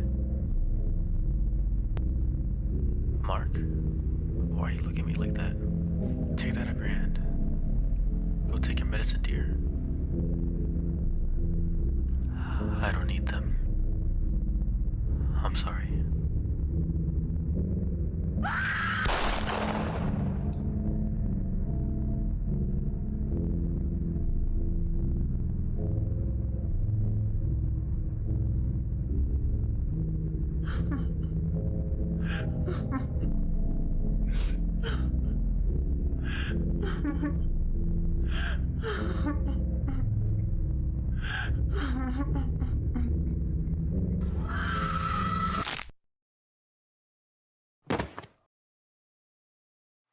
I will miss them. They didn't want to see you well, Mark. Bury them. Mark takes them outside, his mind commanding him to.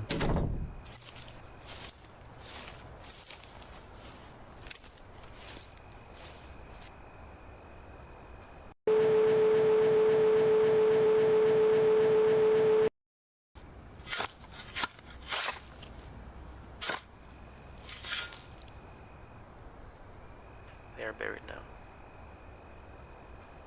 But I will make sure to remind you.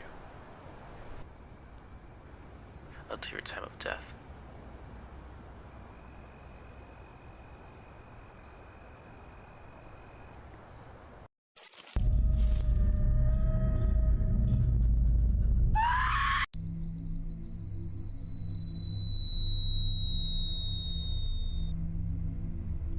Mark then wakes up from falling in the bathroom.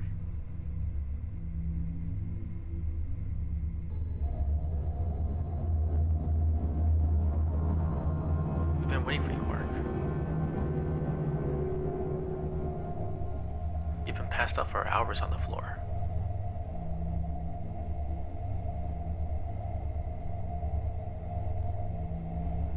I just want to rest.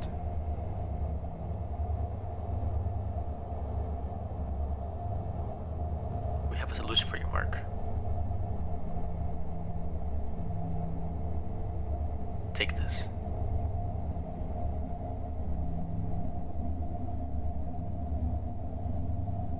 The creature hands Mark a bottle of sleeping pills.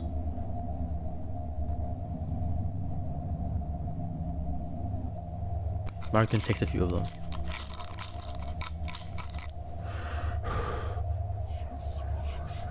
How do you feel, Mark? I feel weird.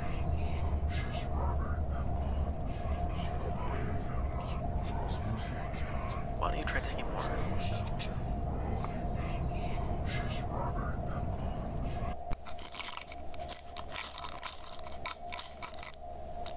Mark collapses after taking a few more.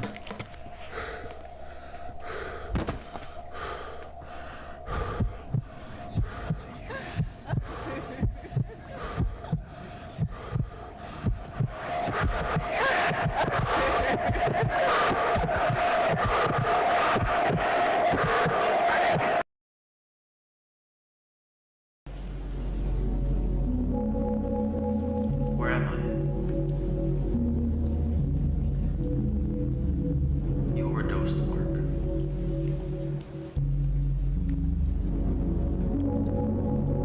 Am I dying? Am I dead? Where am I? You should be in the phase of remembering your best memories. But I think you're tired of remembering. After all, you killed him yourself. You are the monster in the story, not me.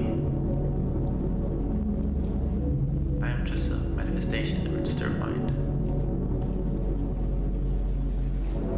But why did you make me end myself? How did that affect you? I only did this in your head, Mark. That would only affect you. When did you come into my head to cause so much damage? I've been with you since you were a teenager, Mark. Don't you remember? When the teacher asked you to draw, how do I see my mind? Do you remember? And you made me.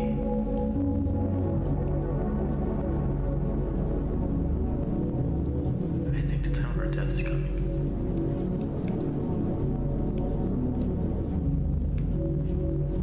Goodbye, Mark.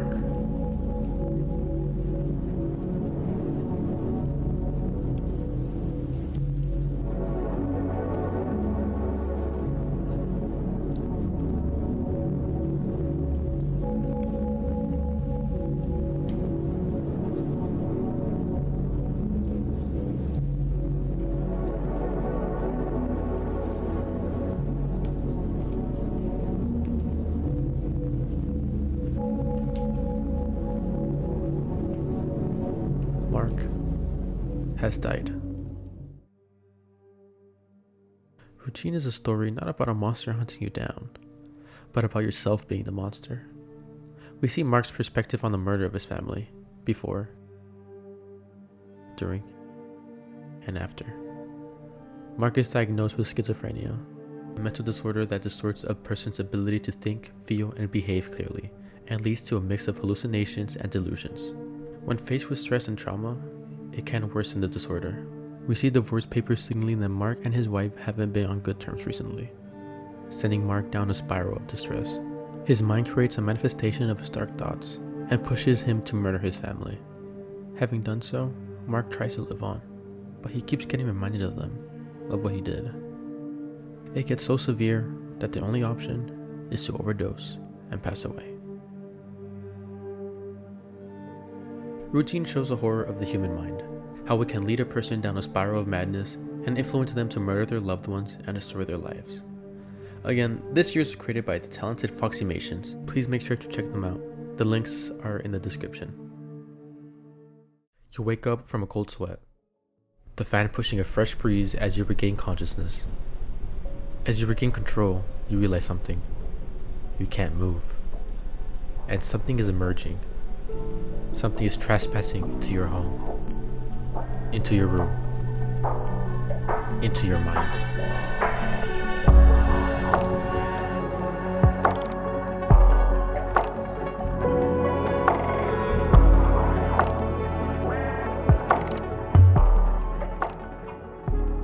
Hello and welcome to the Morbid Archives. My name is Brock and today we'll be going over a small series by Black Mess. Now this series, Trespassing, is actually a part of the Fenced Missouri collection. Think about it as a series within a series. And at some point I really want to go over that collection. But for right now, as a little preview, we'll be going over the Trespassing series. Before we get started, I want to point out that I won't go over the last video on the playlist as I feel it's more appropriate and satisfying to go over it with the full series, which will come soon, so don't worry. In fact, it's a great time to mention that you should watch the whole collection before continuing with this video. I'll leave links to Black Mess's channel, the Trespassing series, and the Fenced Missouri collection. I strongly encourage you to see and support their work. It's very good and actually one of the many few series that made me physically flinch back, so please check them out. Links in the description. Now let's get started with Trespassing.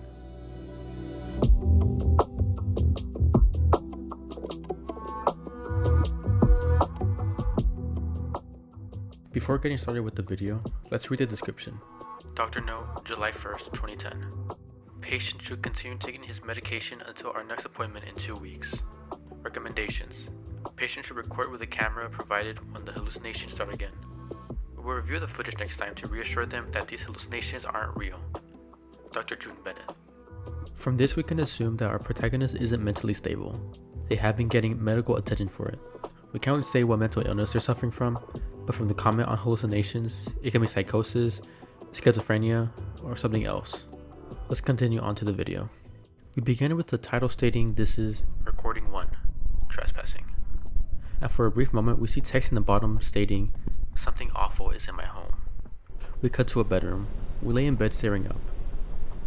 And then cut to a door slightly open. Moments pass and there's an entity slowly opening the door. We cut back lying in bed. Then something peeks over on our right. Do you hear me? I need you to listen.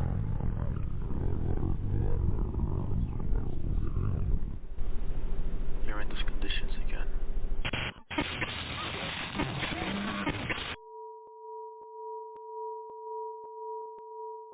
So far, the entity has trespassed into our home and started speaking to us in a strange, unintelligible language, but we still know what it's saying. It tells us that we're in those conditions again, which to me can mean their state of mind isn't at their strongest right now, and is vulnerable at this very moment.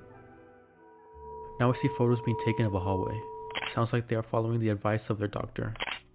Eventually, we see a door close, which in turn makes the camera glitch out. Text appears reading, "See me." Then this happens.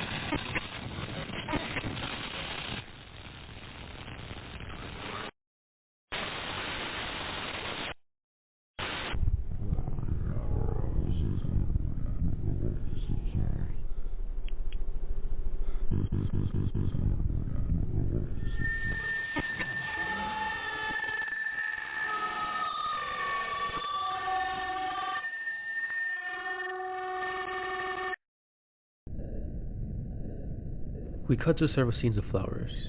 I see this other protagonist trying to distract themselves from what is really happening by thinking of pretty fields of flowers. We then get texts that seem to be their inner dialogue. Refused. 2 weeks until my appointment. What am I not understanding?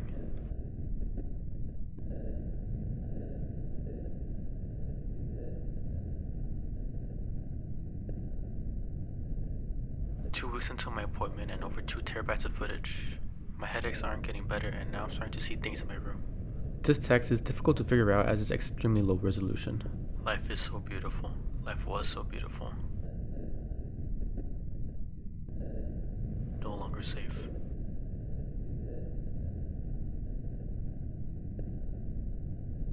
Something awful. Something awful is in my home.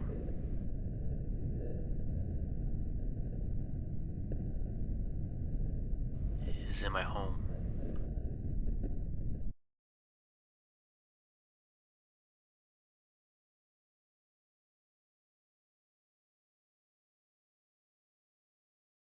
We return to the camera flashing in the hallway, with text on the bottom reading, "Nothing there." Like they're trying to convince themselves that they're making up this monster in their house. Until they're not.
And that concludes the first episode of Trespassing.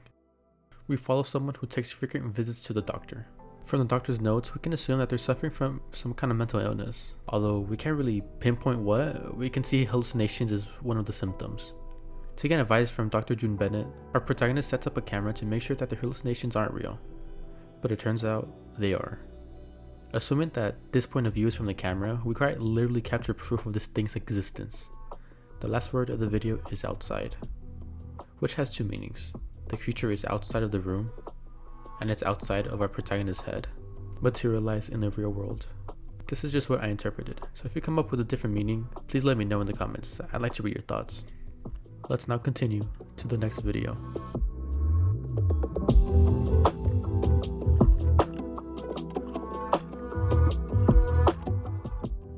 The description states, "This file does not contain a description." So we don't really have much to go off here. I assume because of a lack of one, it was hastily put up or not even meant to be here in the first place. This video begins with recording 2. We start off right where we left off. It appears that the humanoid entity took the camera as it's searching for a connection and stating that it's out of range. But eventually, we connect back to the camera and we see the same monster but with a red filter over it. It's unknown where it is. The only thing we know is it's out of bounds.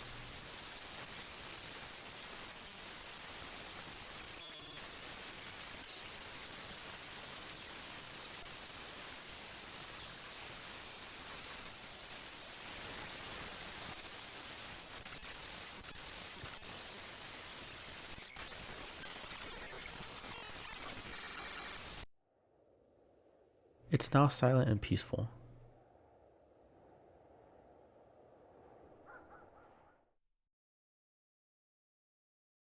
Until we hear a knock. We see what appears to be stars in the night sky.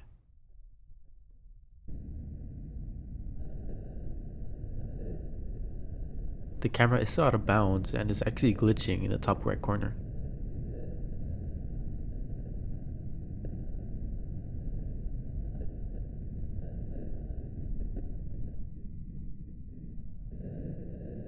We go back to the perspective of our protagonist, looking in the closet for anything suspicious.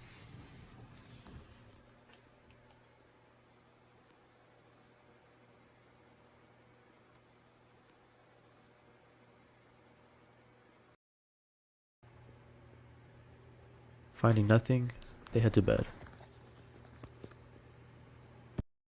Changing perspectives again, the camera is a lot more distorted and we can't really tell what's going on until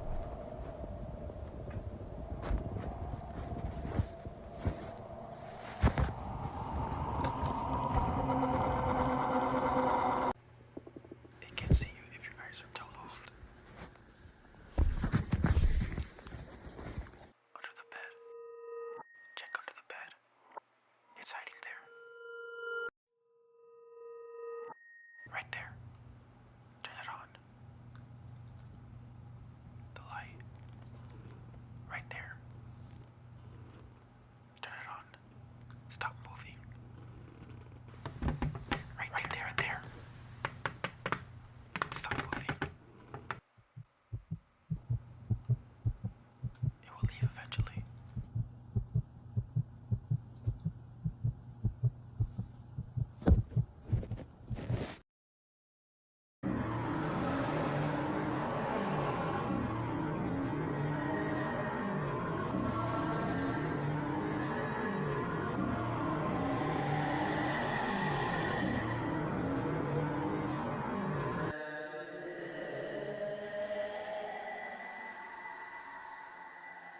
And that concludes Trespassing Paralysis.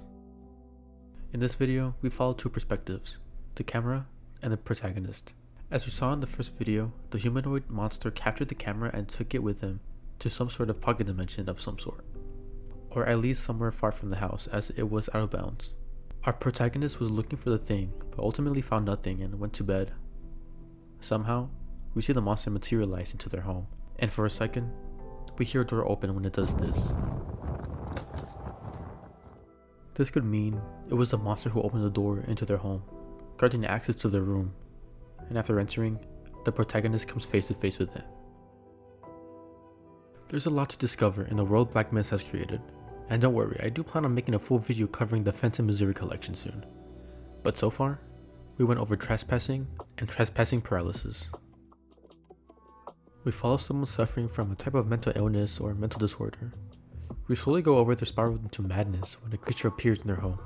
The first episode, we get face to face with it, acknowledging its existence, proving it, and in the next episode, we confront it. I believe this creature is a personification of a type of trauma. We learned of it in the first episode. Despite other people not seeing it in our perspective, we know it's there. We fear for it. It makes itself known. The second episode is about confronting it. As it enters the home, the protagonist looks for it under the bed, right there, as if they are ready to face their trauma. When confronted, they stay still, as stoic as possible until every nerve in their body is telling them to move, run from it. A valid reaction for anyone regarding their trauma or distress. The Trespasser is exactly that, something that gets into your head whether you like it or not, tormenting and plaguing your state of mind. If you have anything else in mind, I'd be glad to hear what you think of these videos. I was really excited to go over these videos, and even more so when I cover the collection. If you haven't done so yet, please check out Black Mist's channel and support them. They're extremely talented and they have other amazing videos like the ones I just covered today. Hello and welcome to the Morbid Archives. My name is Brock, and in today's video, we'll be going over a YouTube channel that goes by Elite. Now they have two series, Under Skin and Blood and Alta Paradisus. We'll be going over the former in this video. Next video, I'll be going over their other series, Alta Paradisus. And as always, please check out the creator and support their videos. I'll leave links to their channel and their series below. Let's start going over Under Skin and Blood.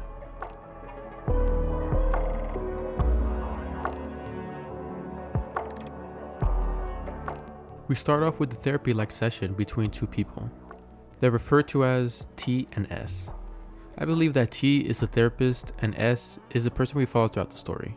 The S is their first initial. We cut in mid-conversation. It sounds like S has been seeing some kind of monster lately. And this is your first time seeing him in real life, correct? While you're awake? Yes, only I've never seen him like this before. It wasn't blurry and fuzzy like how I seen him in my dreams. Like I woke up and I saw him in my closet, and I was just dreaming about him, and he kept staring at me, and he smelled sharp like copper wires, and the smell woke me up, and then I ran to my mom's room, and she told me that I was seeing things, and she told me to go back to sleep, and I really wanted to. I was so tired, and I'd rather see it in my head than in real life. I don't know what to do. I've heard cases of extreme sleep paralysis, hypnopompic hallucinations. I can put you on some medication, but if he keeps appearing, I recommend getting one of those motion detection cameras, just to ease your nerves, to show yourself that there's nothing there. It'll be okay. Okay. Thank you.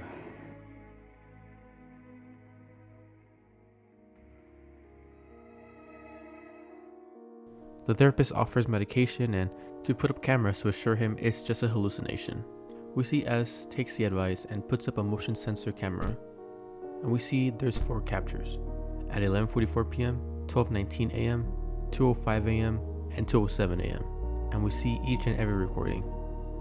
The first and second one is S tossing in his sleep.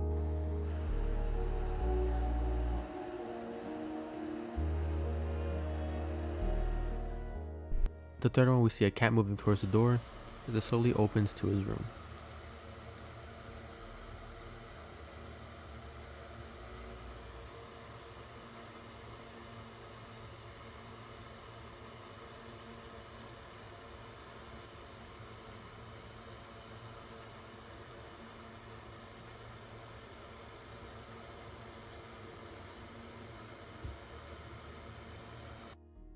And lastly, the fourth recording, we see a creature creep in the room using a long wire.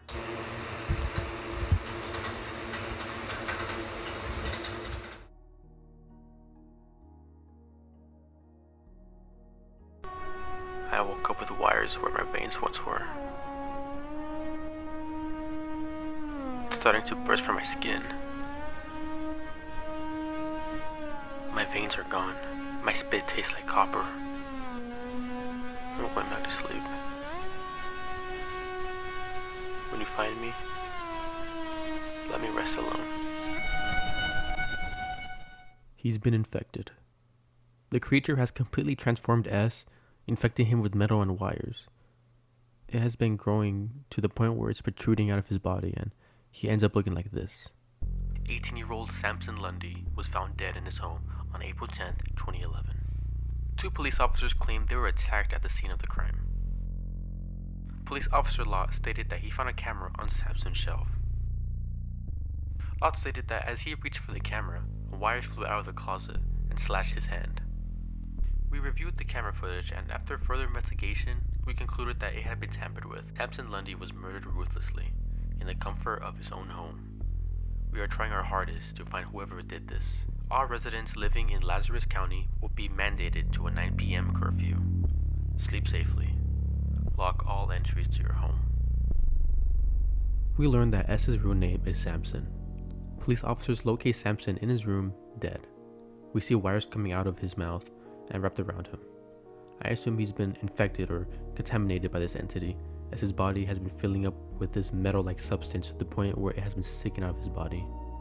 The police claim that the camera footage has been messed with, but it's revealed in the description that they know it wasn't tampered with, implying that they are trying to keep the situation under wraps to prevent public panic. Before the video ends, we get a flash of text. It reads, "After it hatched from Samson, he was nothing more than skin." This reveals a lot. Officer Lott reveals that whatever was inside Samson had hatched out of him, leaving nothing but his skin behind. I assume it took Samson's blood, organs, and bone for maybe itself feeding on them or taking them to survive.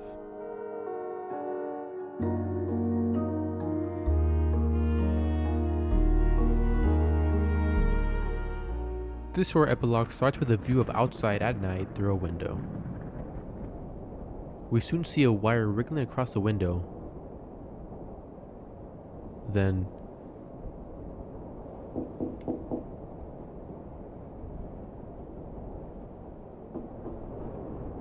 multiple knocks can be heard.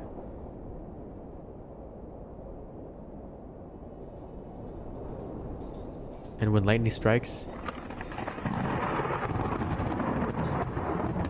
we see a glimpse of it.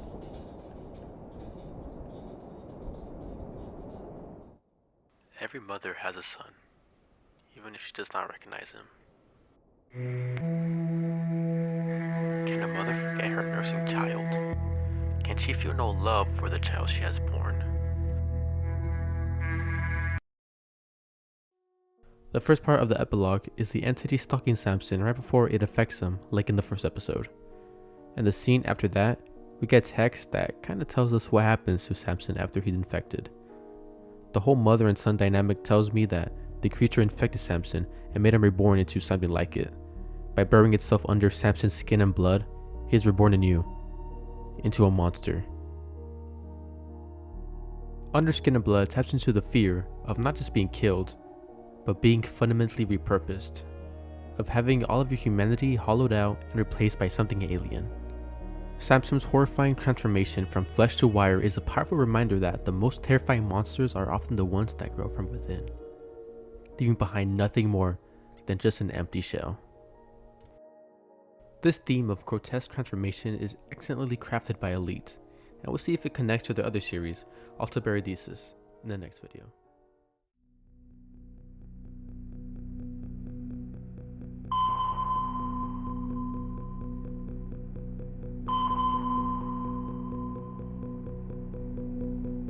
The deep sea is one of the world's biggest mysteries. It's only natural for mankind to explore and venture deep into the darkness. But the Alta Paradisus series asks a terrifying question. What if that darkness isn't just staring back? What if it's ascending?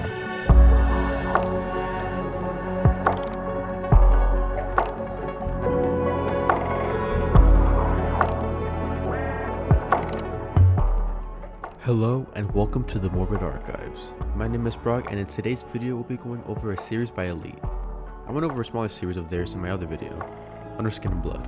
I'll leave a link to it in the description. We'll explore the deep blue sea and uncover what awaits beneath the dark, murky waters. And as always, I strongly encourage you to watch the series for yourself first.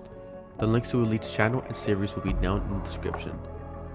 Now let's descend into the abyss.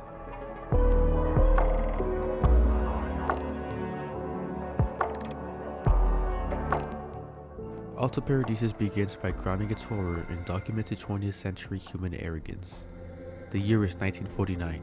The Soviet Union has just detonated its first nuclear device and begins designing and testing nuclear submarines in the Okhotsk Sea.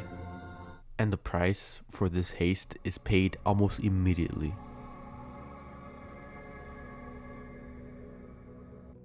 The first test, the Paradisus 1, is a catastrophic failure. A reactor malfunction kills over 80 crewmates. The radioactive waste spreads, contaminating the nearby Sakhalin Island. We see photos of these inhabitants, their bodies twisted by the poison water, leaving them with uncanny exposed teeth and deeply sunken eyes.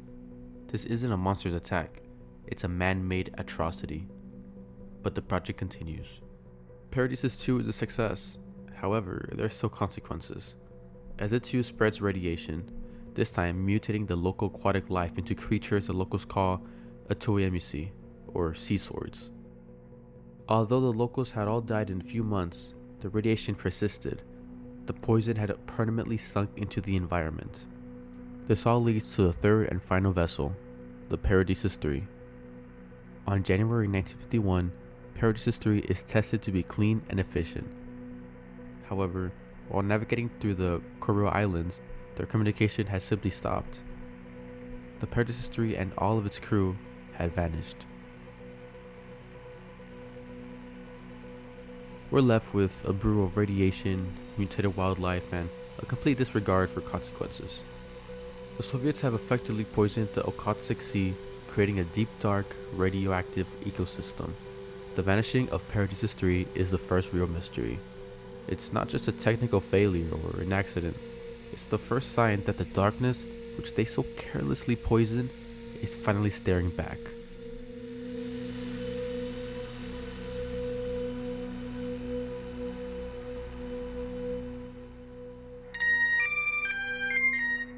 The second episode jumps us forward in time as we're now watching footage from 1989, recorded by a deep-sea camera supposedly deployed to research killer whales. For a while, that's exactly what we see. The footage is quiet, almost mundane.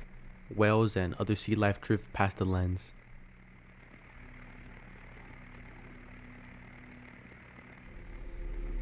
But then, something appears in the deep murky distance.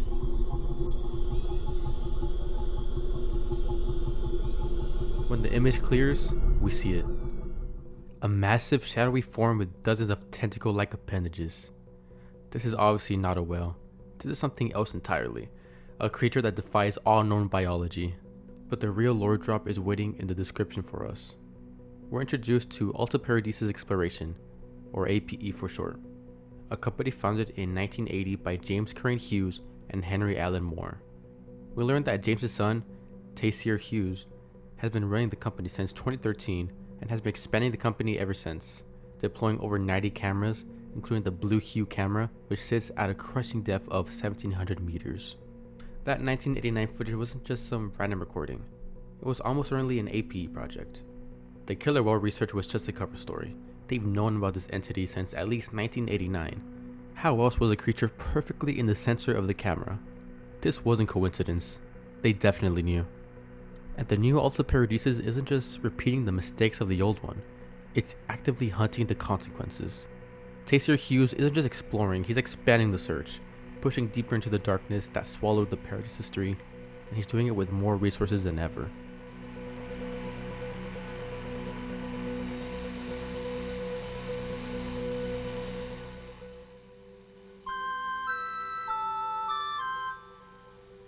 We're immediately confronted with a picture of a deep-sea oil rig attack, dated December 1st, 1989, the same year as the killer whale footage.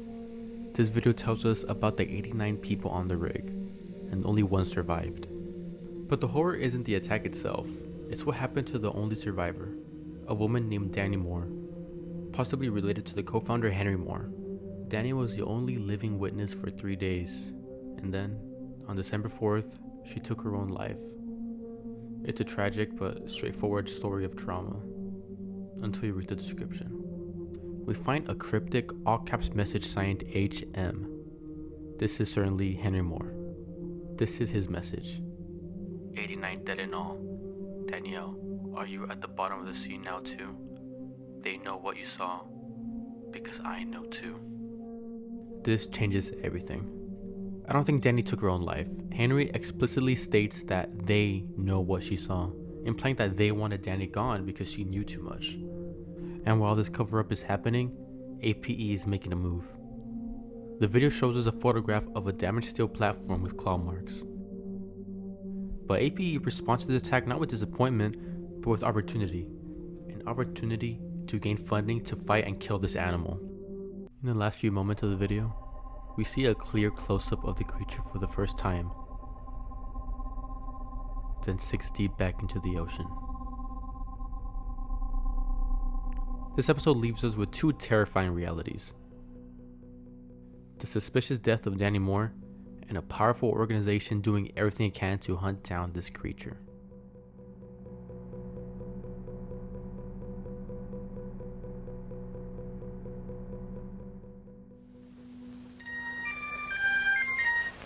In this video, we learn more about the creature through an informational tape created by Henry Moore. The ocean is a large, vast ecosystem of ever-changing species. Over 95% is undiscovered. That means there could be creatures down there that we couldn't even fathom. They announced that Alta Paradisus had discovered the species responsible for the attacks. The tape describes the entity as resembling a large actinaria, a sea anemone. But they quickly note that the presence of legs and a mouth suggests that this is something far more complex. And despite this, the tape tries to reassure us, claiming it's not predaceous that we know of. They even shows a photo. It's grainy and hard to make out, but you can clearly see its massive tendrils connected to the central body mass. And then comes the weird fun fact. The text cheerfully explains, "We saw dozens of fish carcasses swimming around this animal, as if they were still alive." The creature uses thousands of small tendrils to control the dead bodies of fish, puppeteering them to attract larger prey. It uses the dead as tools. And as we process that, the tape glitches out, and the text sprues a frantic, terrifying warning. "It memorized our name. Do not send anything else. It learned." Up until now, we thought we were dealing with a monster, a big, violent animal that attacked an oil rig. But this tape reveals two critical things. First, the creature can physically manipulate dead organisms. If it can't do that to fish, what can it do to the 89 people who died on the rig, or the crew of the Paradisus 3? Second, it learned. The creature isn't just reacting, it's adapting. It memorized their name and understands that it's being watched. Henry Moore's warning isn't just about a dangerous animal anymore. It's about an intelligent creature that is using APE's own technology and curiosity against them. We aren't studying it, it's studying us.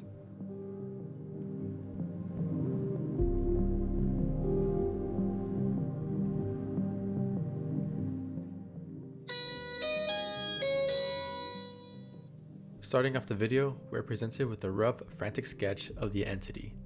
New species, squid. Mouth, how big really? At least 100 meters, or bigger. 1700 meters deep / sea floor. There's text accompanying the drawing. The narrator states, "This is what my father saw before he was taken in the sea. He said he heard voices. This is what I believe was talking to him." Heard voices. You remember the previous episode? It learned. It managed to learn how to communicate, and it spoke to him, his father.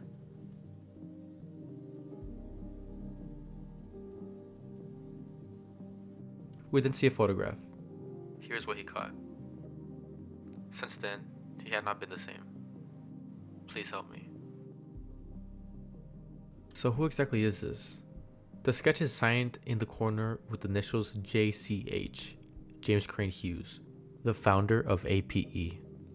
This video wasn't made by a random stranger, it was made by his son, Taysir Hughes. This recontextualizes the entire series. Taysir Hughes isn't just a CEO expanding a company for profit. He's a grieving son looking for the thing that drove his father insane and then dragged him to the abyss.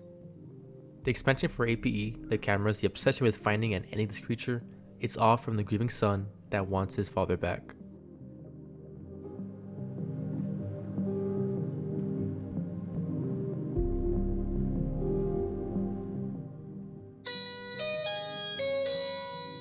We're looking through the lens of a deep sea camera, and we see what drifts into frame. The head of a dead human body, suspended in the black water. While the visual alone is horrific, the true message is hidden.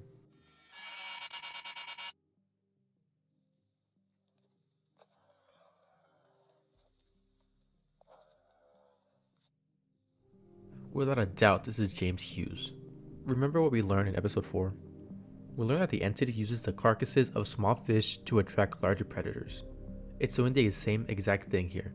It's using the voice and looks of a dead father to lure in the only person who's looking for him, his son Taysir. The creature understands human emotion. It knows that Taysir is searching, and it has turned his father's corpse into a lure.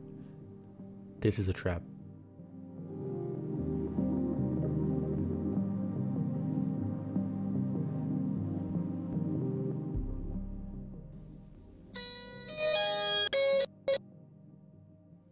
We get a confession from Henry Moore. He starts off by bluntly saying, "I killed James Hughes."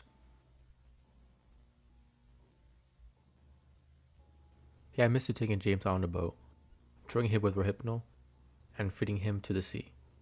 His motive of doing so hits like a ton of bricks. He states, "He could tell I was mad. Of course I was. Wouldn't you be too? If you found out your best friend killed your daughter." This connects all the way back to episode 3. Danny Moore, the survivor of the oil rig attack, who supposedly took her own life, was murdered by James to keep her quiet about what she saw.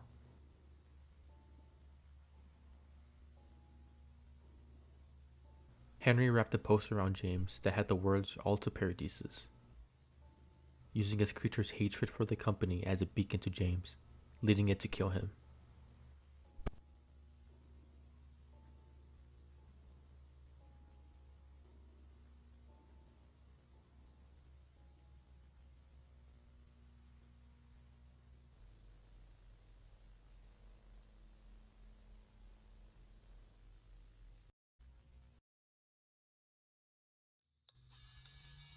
We then see the decomposing face of his, and Henry says his last words to him.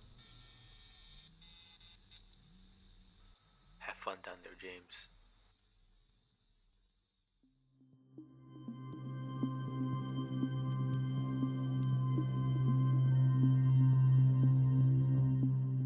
This video takes place a little later in the future, 2013.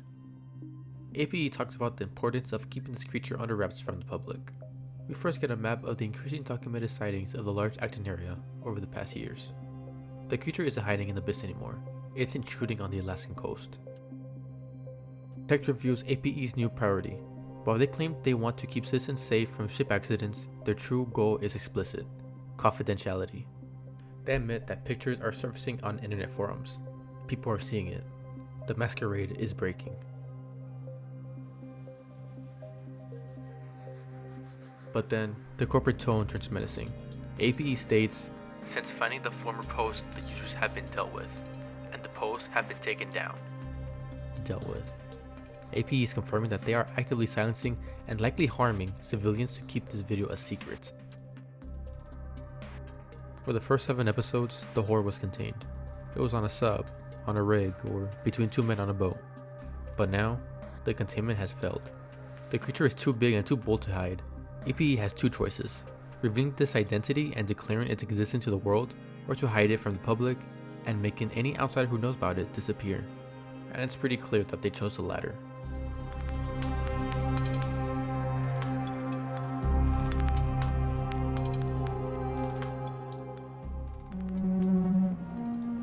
Episode 9 opens with the biblical verse quoting the book of Job, "Who shut up the sea behind doors when it burst forth from the womb."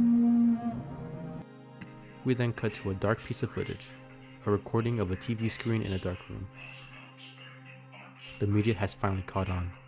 News stations are frantically covering the launch of a new submersible, searching for a local legend in King Cove.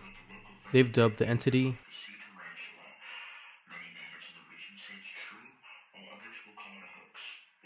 but the public still treats it like a hoax or a cryptid sighting. This is clearly the entity. We transition immediately to a documentary-style presentation for the new vessel, the Jonah. This isn't a research sub, it's a tank. It's built with military-grade steel and armed with powerful torpedoes capable of reaching depths of 1,700 meters.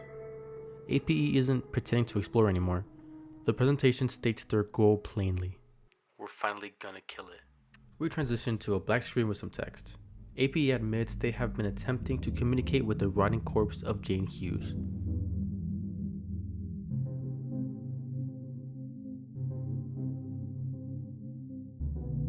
And in log 14, James finally speaks back.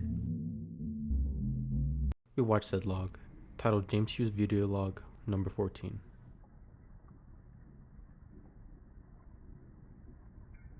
His voice is hoarse, broken, and demands the one thing: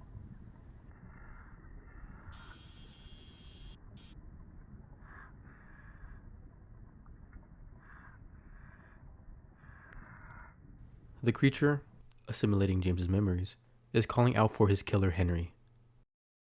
We see the mission roster. Henry Moore, the current COO, will be the helmsman of the Jonah. Tassier sends him off with a quote that feels more like a curse than a blessing. "May God be with you, and the devil in hell stay beneath you."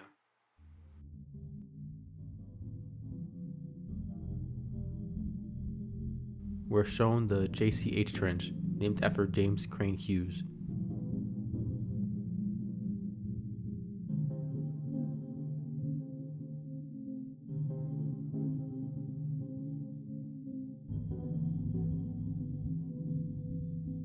A brand photo reveals the many floating corpses, and connected to them are long, thin-like appendages connected to each and every body. the creature connecting them.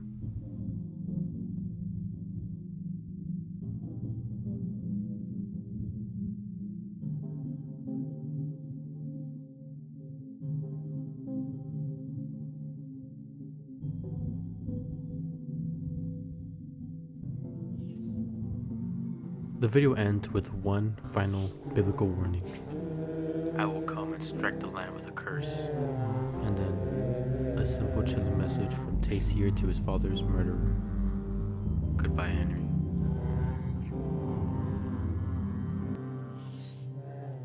For the whole series, we thought Taysir was just a grieving son searching for his father. But he knew. He knew the whole time. He named the submarine the Jonah for a reason. In the Bible, Jonah was a man thrown overboard to calm a raging storm and swallowed by a great fish. And Taysir intends for Henry Moore to fill that role. Taysir isn't sending Henry down there to pilot a submarine or to kill the beast. He's sending him down there as a sacrifice. He is feeding the murderer to the creature. The sea trap in the title isn't for the monster, it's for Henry. And now we proceed to the final episode of the series as of now.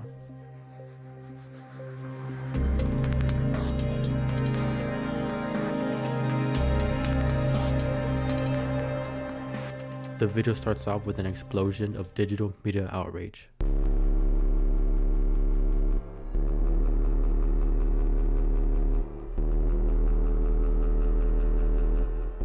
We see a barrage of tweets, hashtags, and news reports. Justice for Jonah and the Down with Alta Paradisus are trending.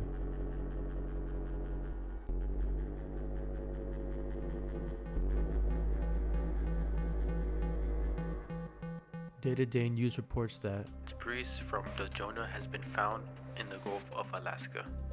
The official statement is cold and final. Those on board have not been found. They are presumed dead. We finally get the names of the victims. Henry Moore, the target, but also Devin Patel and Parker Simmons. Taysir Hughes didn't just execute his father's murderer, he sacrificed 2 innocent crew members to do it. The public is rightfully furious, calling for accountability, calling the mission stupid, and warning the loss of life for what they believe was a hunt for a fake monster. But we know it was just a sacrifice. Taysir has destroyed APE's reputation to get his revenge. The company is crumbling under protests and lawsuits. But then, the perspective shifts back into the abyss. A deep-sea camera detects motion near the creature. In the grainy darkness, we see 2 figures talking to each other.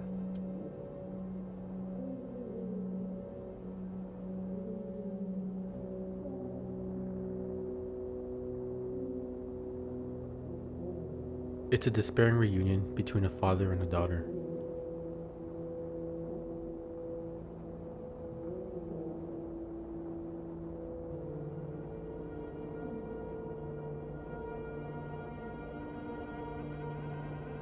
Henry asks why she is there, and then replies, I woke up here. The last thing I saw was James. We were on a boat. Why am I here, Dad? I don't know. I thought you were gone forever. This can't be hell. Why? Because you're finally here, Dad. This really gets to me. Despite the horrifying position they're in, Danny's reunion with her father seems to be met with hopeless happiness. We then get what appears to be a final note written from Danny. I want to start this by saying that this is your fault, Dad. You could have prevented all of this. James told me. He told me how reluctant you were to kill it. You said it was just an animal. I can't live with myself knowing it's your fault. I can't live with myself knowing it was you who could have saved us. I still see the faces of all those people, crushed under metal, burning. Listen to James. I love you, Dad. Danielle. Someone's analyzing the note, pointing out something odd. I've never seen her handwriting before. But I don't need to know this isn't hers. We are then played a recovered audio recording between James and Danny. Here's the full recording. Danny, calm down. Stop! Stop. Tell me what you saw.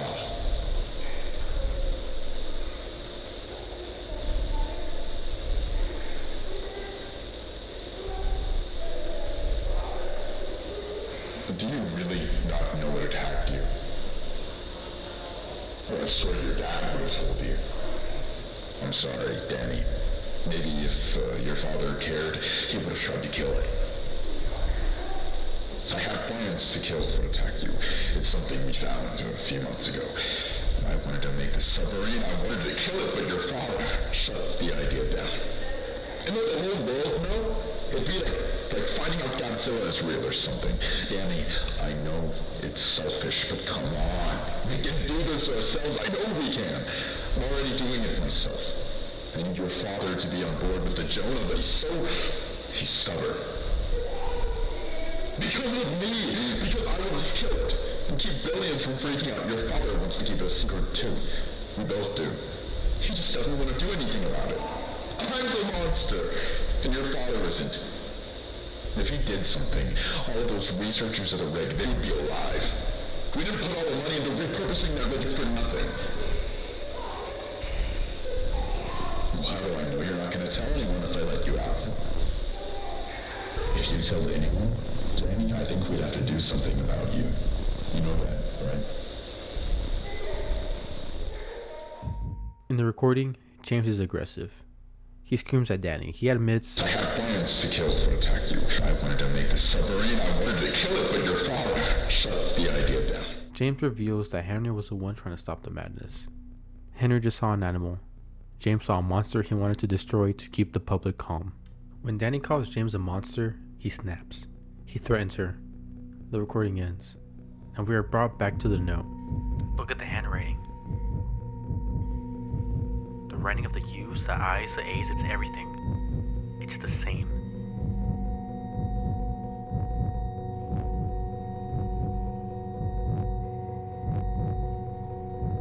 And then the note ends with listen to James. What kind of daughter would say this? The first time I found Henry's confession, I didn't believe it. My dad didn't kill her. Maybe Henry blamed him for chasing her at the rig. Then I heard the recording and saw the handwriting, and I asked myself every day if I made a mistake sending Henry down there. But this game of blood for blood has gone on too long. It ends with me. Down with Alta Paradisus. This is Trespassing. This is James' son. He realizes that by killing Henry, he killed the only man who actually tried to stop James. He perpetuated the cycle that his father started. The true villain was James Hughes all along. And Trespassing and his blind quest for revenge has burned everything to the ground. And now, Trespassing plans to end this, to end the corruption spread by Alta Paradisus. And that's the end of Alta Paradisus, at least for now. Maybe more videos will release soon. I really look forward to more. When we started this analysis, it looked like a standard creature feature, accompanying the disturbing and waking up a monster.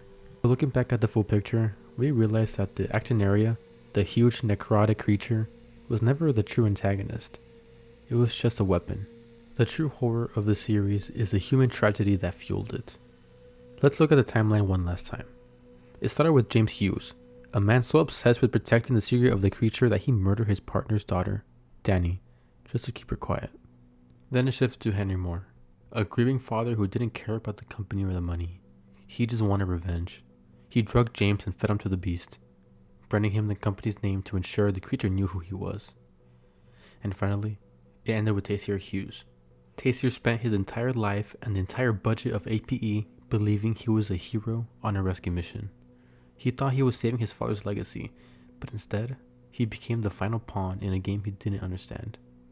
Trespassing named the final vessel the Jonah.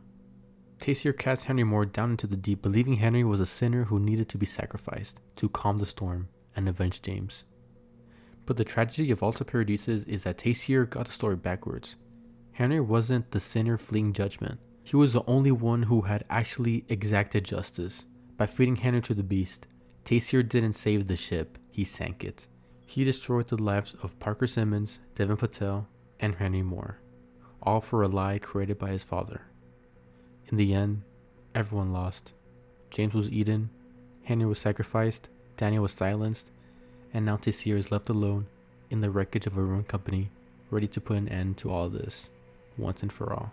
The creature in the deep is still there, growing, learning, and stealing the memories of its victims. We'll see what Tessier will have in store for us, and if he'll truly put an end to Alta Paradisus. Thank you very much for joining me in this deep dive of Alta Paradisus by Elite. And as always, please watch their series and support their channel. They're an amazing creator and I personally look forward to more content. I'd love to hear your theories and thoughts of the series, and if you enjoyed this video, please consider subscribing and liking. It really helps a ton. Thank you for watching.